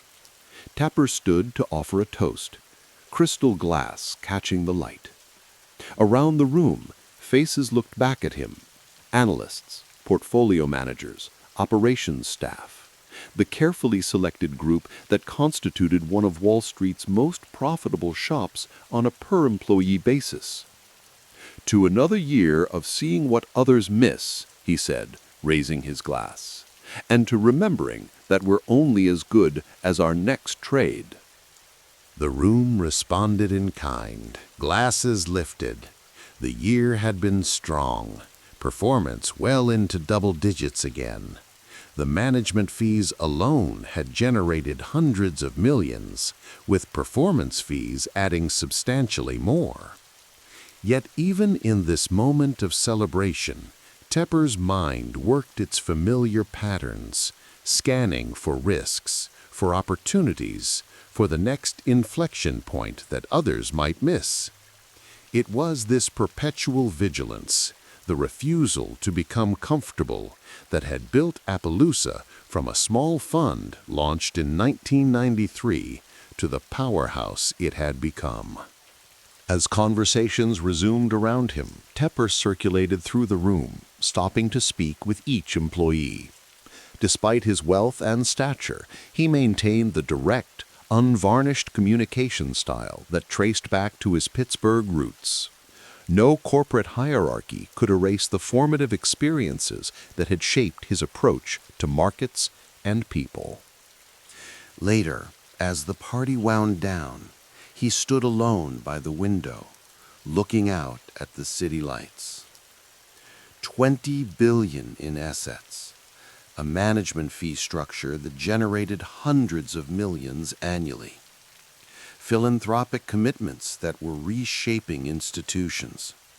And still, the core of it remained unchanged, finding value where others saw only risk, maintaining conviction when consensus wavered, and processing information while others reacted emotionally. The markets would change, positions would come and go, even personal circumstances would evolve, but David Tepper's fundamental approach, the relentless focus on understanding what assets were truly worth beneath the noise of market psychology, that would endure, as consistent as the spreadsheets that still occupied his early morning hours. The Miami sunlight slashed like a golden knife through the blinds of David Tepper's new estate, casting diagonal bars across the marble floor. Outside, palm trees swayed in the breeze coming off the Atlantic, so different from the industrial skyline of New Jersey he'd left behind. It was early 2015, and Tepper stood at the window of his $18 million Miami Beach mansion, watching the dance of light on water, contemplating the mathematics of geographic arbitrage. "I'm out of here," he had told his staff at Appaloosa Management when announcing the move. The declaration wasn't emotional, it was arithmetic. The New Jersey tax code had become increasingly punitive, and Florida offered sanctuary. 0 state income tax versus New Jersey's nearly 9% top rate. On his income, the savings approached $140 million annually, enough to fund a small nation's budget, or, in his case, freedom from what he viewed as fiscal overreach. "I didn't leave New Jersey," he would later tell a reporter with characteristic bluntness. "New Jersey left me."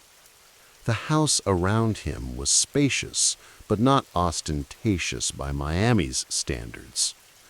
Tepper had never been one for gilded excess. Even now, worth billions, he preferred jeans and polo shirts to tailored suits, casual comfort to status signaling. The mansion was a practical decision, like most of his choices. His longtime CFO, Jack Walton, appeared in the doorway. "Tax team confirms everything's finalized," Walton said. "As of today, you're officially a Florida resident." Tepper nodded, turning from the window. "And New Jersey's budget just lost about $140 million a year. Maybe they'll rethink their approach now." "Politicians rarely connect policy to consequences," Walton replied, with the weariness of someone who had spent decades navigating tax codes. "Their loss," Tepper said, gesturing at the sun-drenched landscape outside. "Literally." That evening, as Miami's social elite prepared for another night of conspicuous consumption, Tepper sat alone on his terrace with spreadsheets open on his laptop. The cool blue light of the screen illuminated his face as he studied numbers that told an uncomfortable story. The energy sector positions that had seemed so logical in 2014 were unraveling in real time. Oil had crashed from $100 a barrel to below $50, with no bottom in sight. Natural gas was following a similar trajectory. The entire commodity complex was collapsing under the weight of oversupply and weakening global demand. China was slowing, Europe stagnating, and the world suddenly had too much of everything that came out of the ground. Chesapeake Energy's stock price had been in free fall for months. His Consol Energy position wasn't faring much better. The thesis had been sound. America's energy renaissance, driven by fracking technology and abundant shale resources, would transform the global energy landscape. But the timing had been catastrophically wrong. Tepper sighed, closing the laptop. Even the Miami moonlight couldn't soften the reality of the numbers. Appaloosa was tracking for its worst year since the financial crisis, down 3.5%, with only weeks left in 2015. You can't win 'em all, he murmured to himself, a rare admission from a man accustomed to being right. The next morning, Tepper's NetJets Citation X touched down at Teterboro Airport in New Jersey. Despite relocating to Florida, he maintained offices in Short Hills, a pragmatic arrangement for a fund still deeply connected to New York's financial ecosystem. As the car service drove him from the airport, he noticed how the landscape felt foreign now, as if his decades in the Garden State had been washed away by the simple act of changing his driver's license. At Appaloosa's headquarters, the atmosphere was tense. Analysts hurried through corridors with fresh reports, traders stared intensely at multiple screens, and conference rooms were filled with urgent discussions about damage control. It wasn't panic. Tepper didn't allow panic, but it was the closest thing to it that the disciplined operation permitted.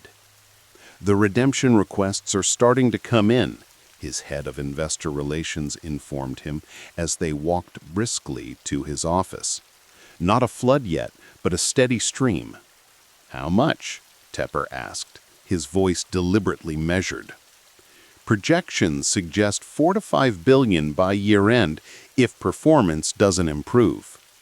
Tepper nodded, absorbing the information without visible reaction.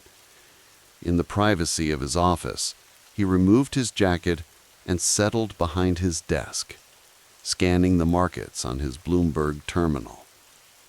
Oil had dropped another 2% overnight. Chesapeake Energy was testing new lows. He picked up the phone and dialed his top energy analyst. "Give me the unvarnished truth on CHK," he said without preamble. "No optimistic scenarios, no wishful thinking, just the numbers." The analyst hesitated.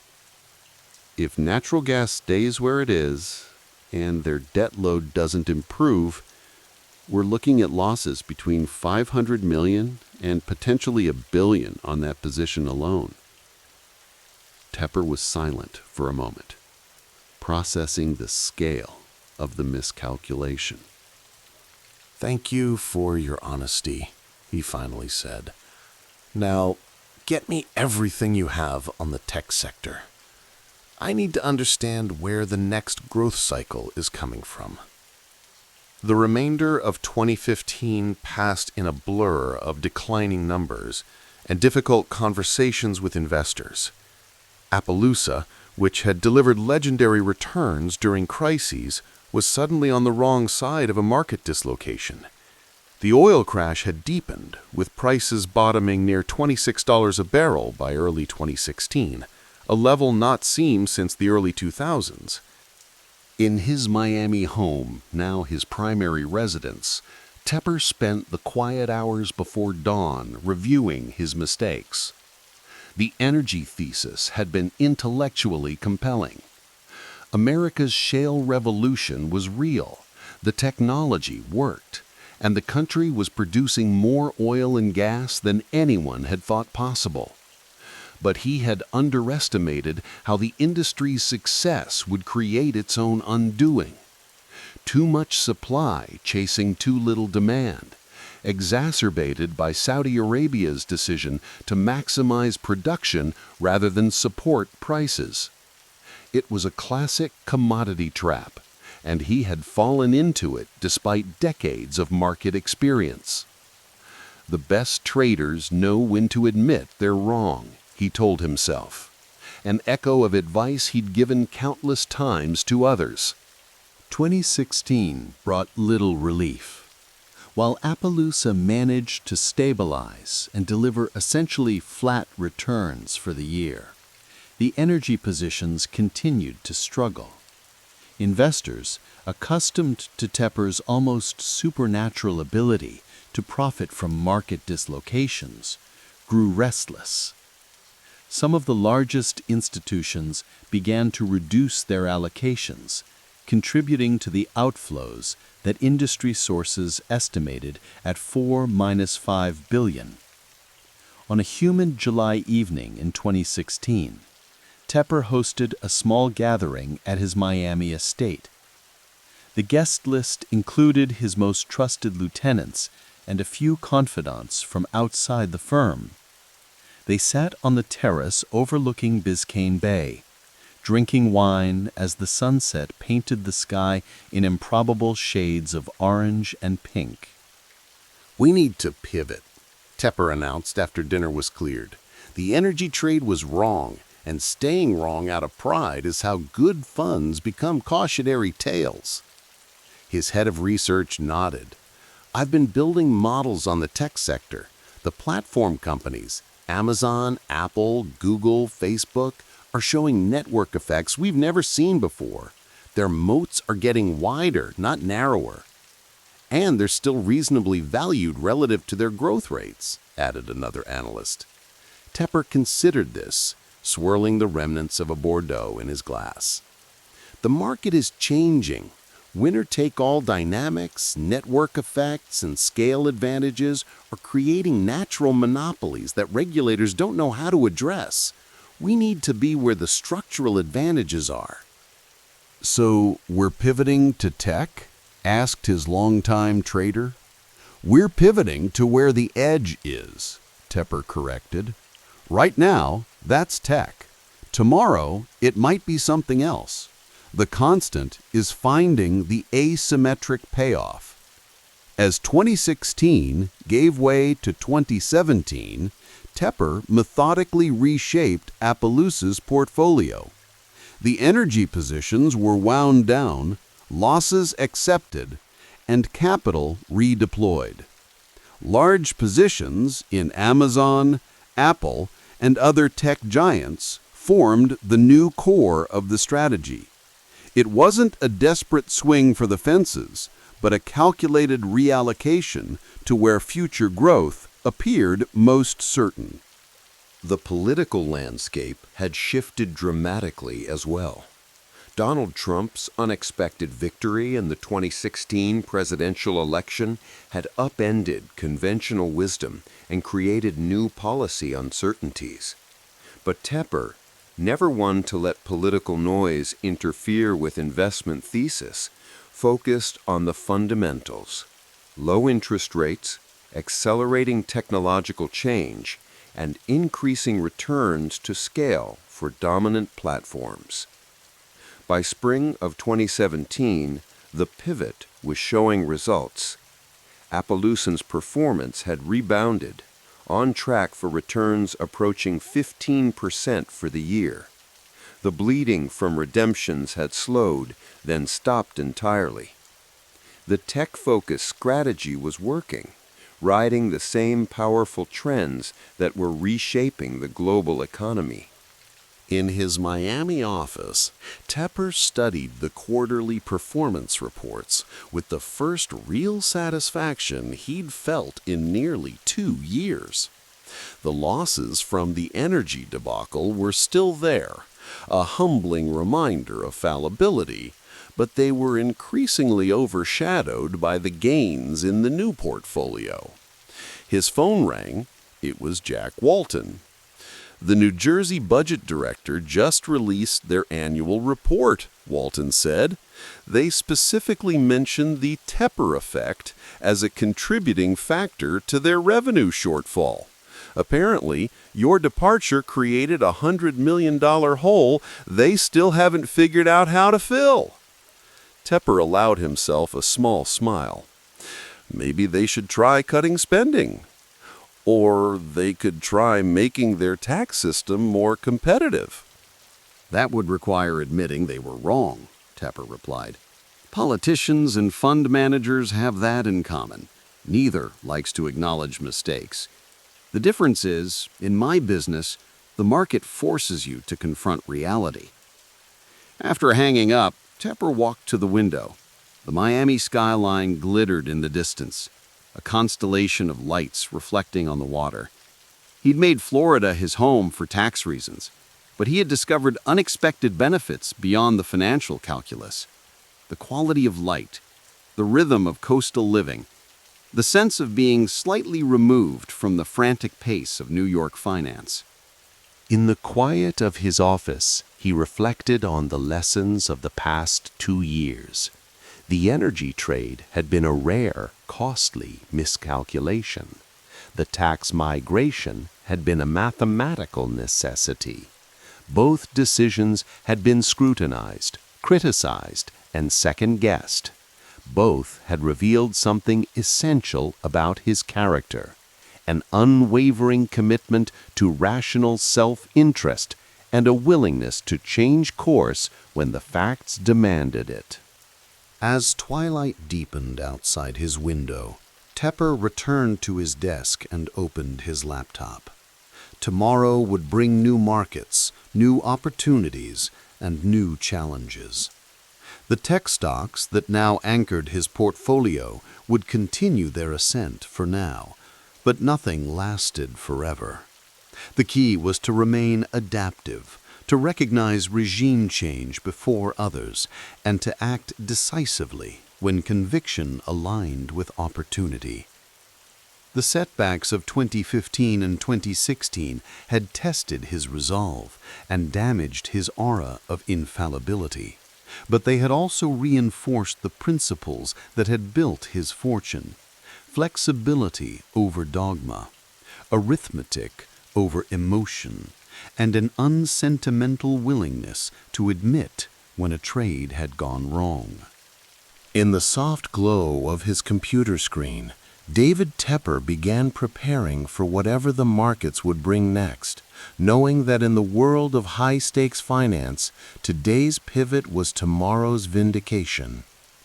The summer rain had long since departed Charlotte, leaving behind a suffocating humidity that clung to David Tepper's custom suit as he stood before the assembled NFL owners in July 2018. The wood-paneled room, with its leather chairs and the subtle scent of wealth that no amount of air conditioning could quite dispel, felt oddly familiar to a man who had spent decades in boardrooms and trading floors.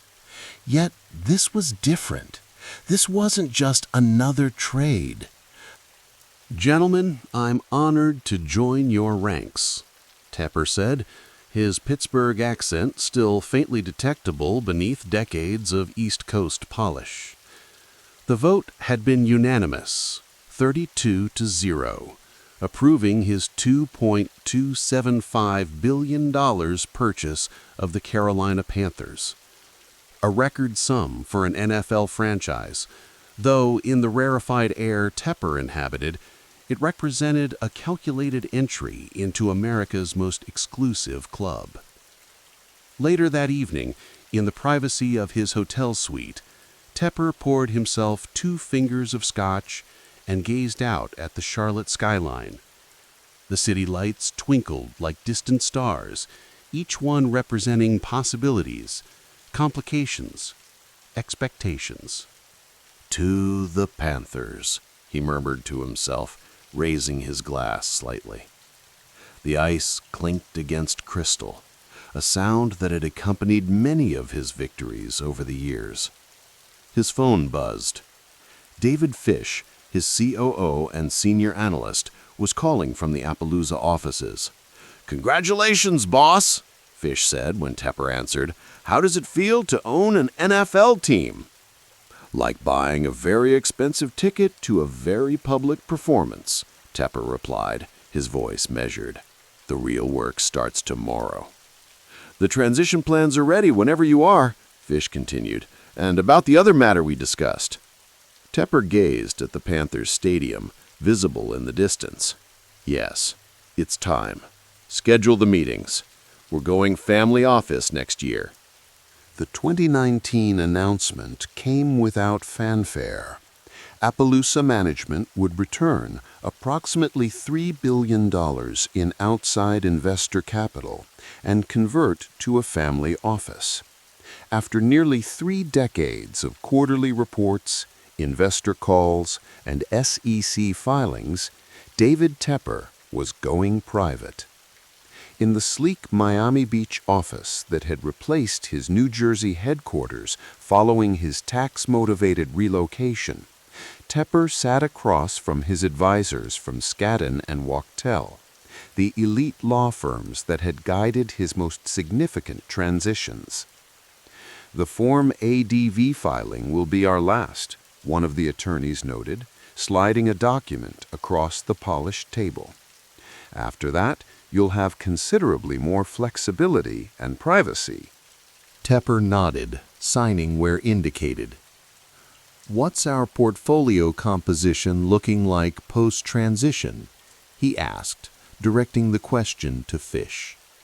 We're running about 70% equities, heavy on tech, particularly the FAANG stocks.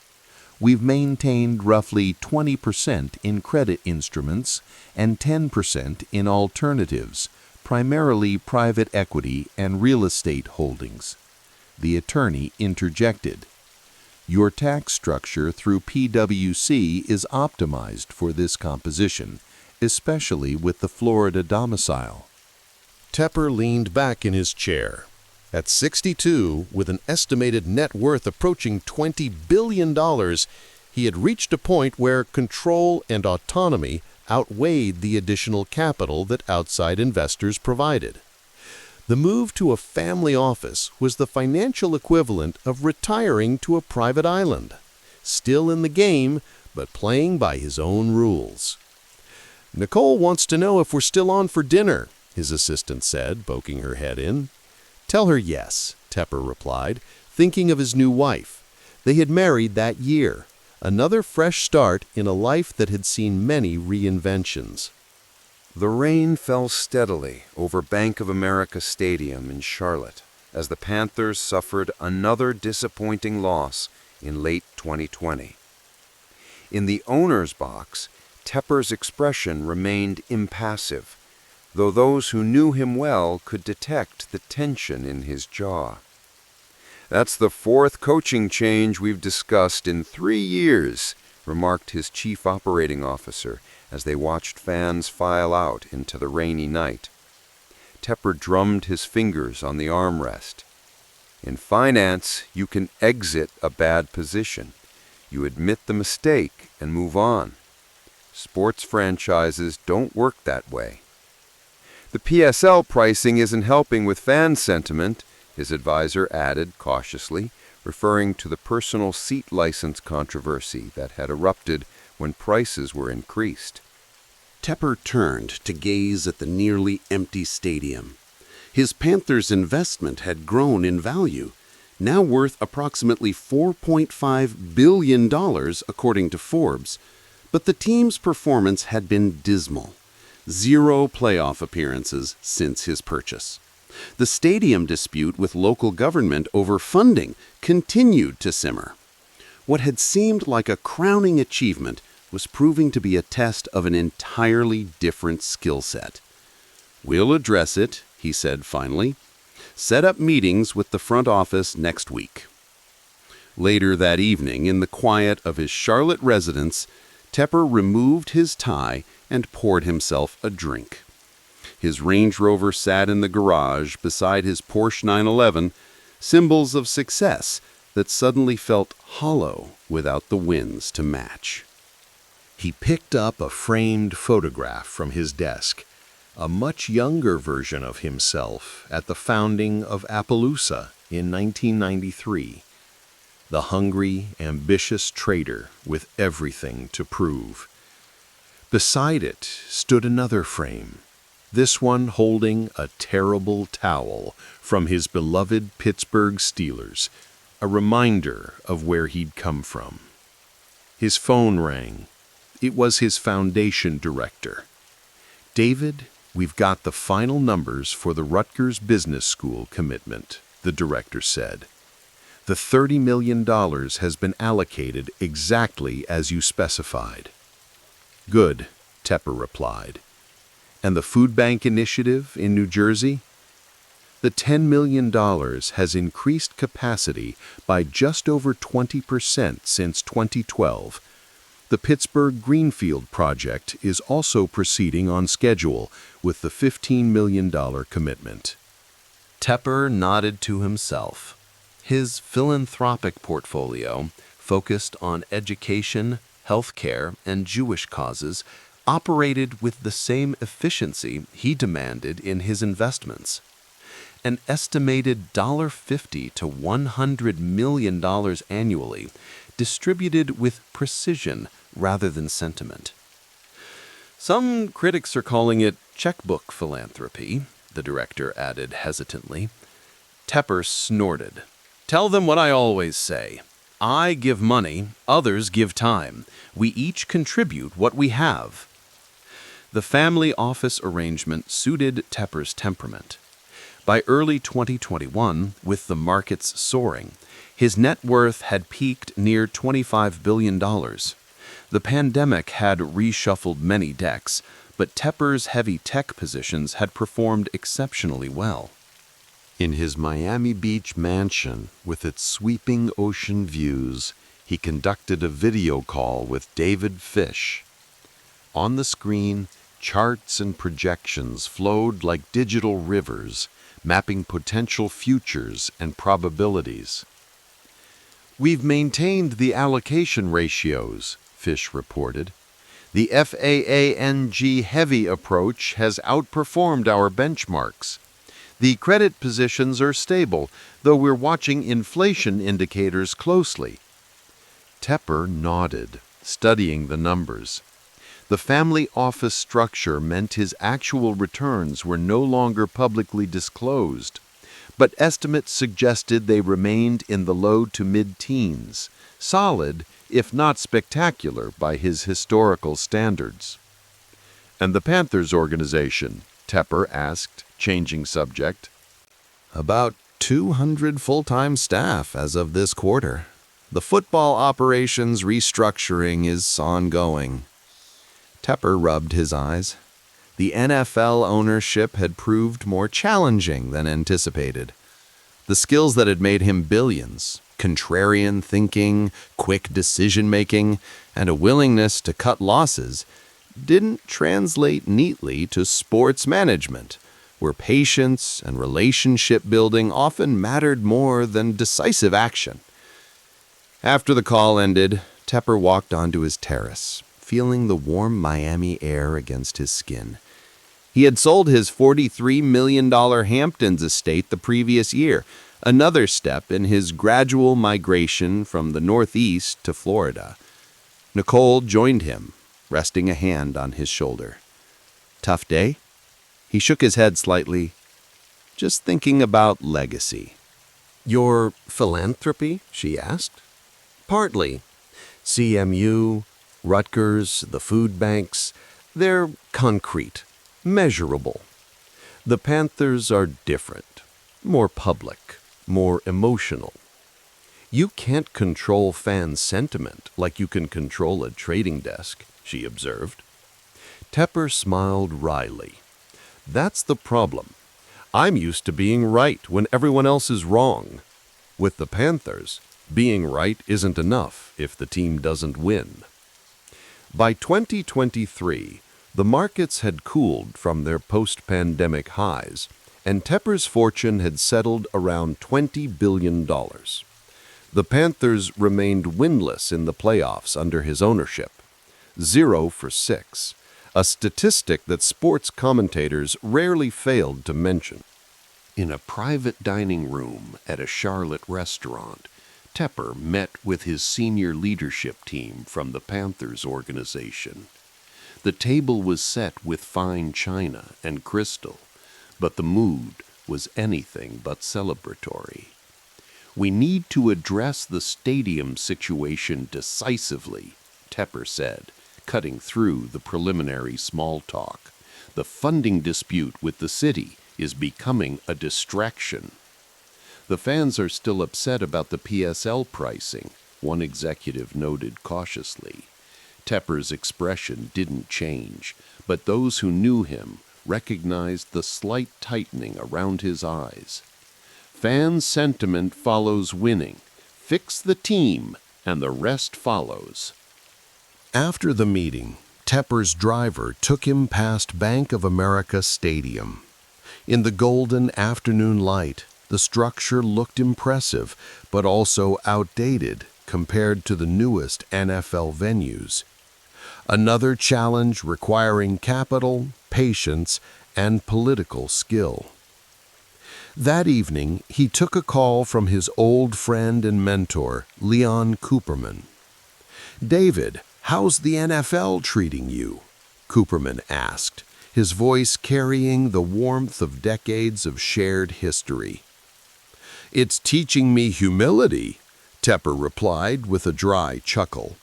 "Markets are easier than franchises." "You'll figure it out. You always do." After a pause, Cooperman added, "How's the family office arrangement working out?" "Good. Quieter. I don't miss the quarterly reporting circus."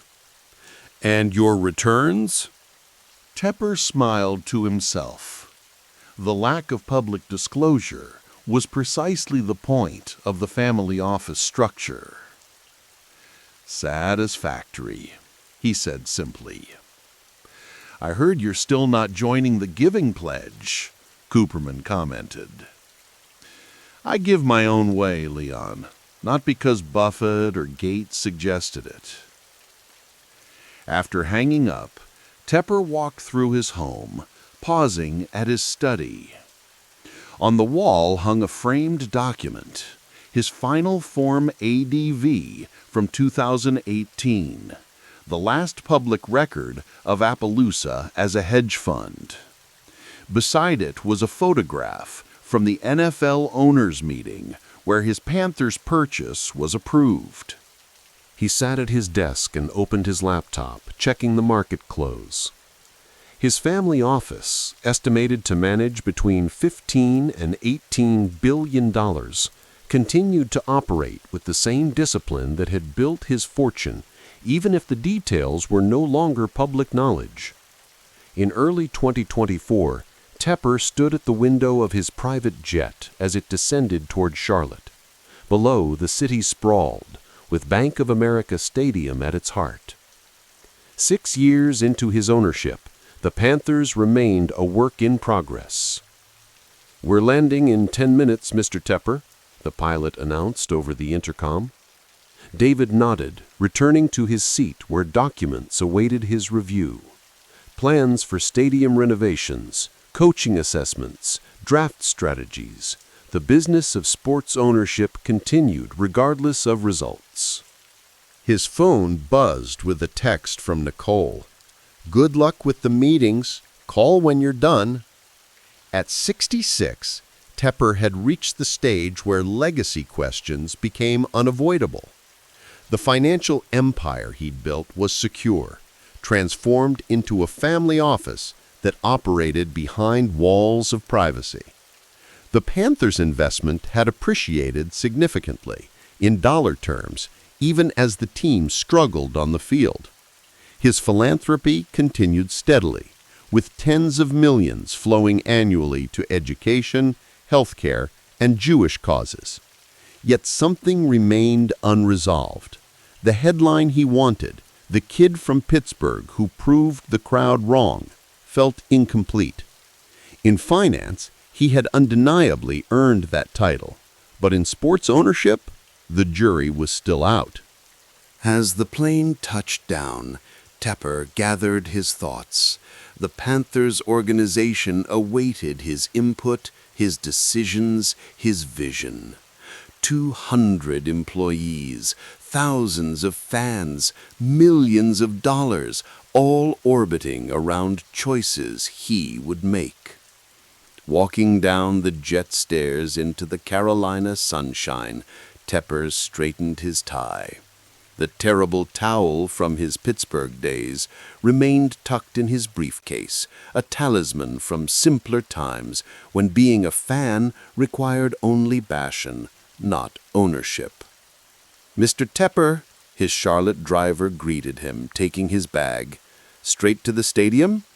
David Tepper nodded, sliding into the back seat of the waiting car. Outside the window, Charlotte passed by, a city where his legacy was still being written, one season at a time. "Yes," he said, "we have work to do."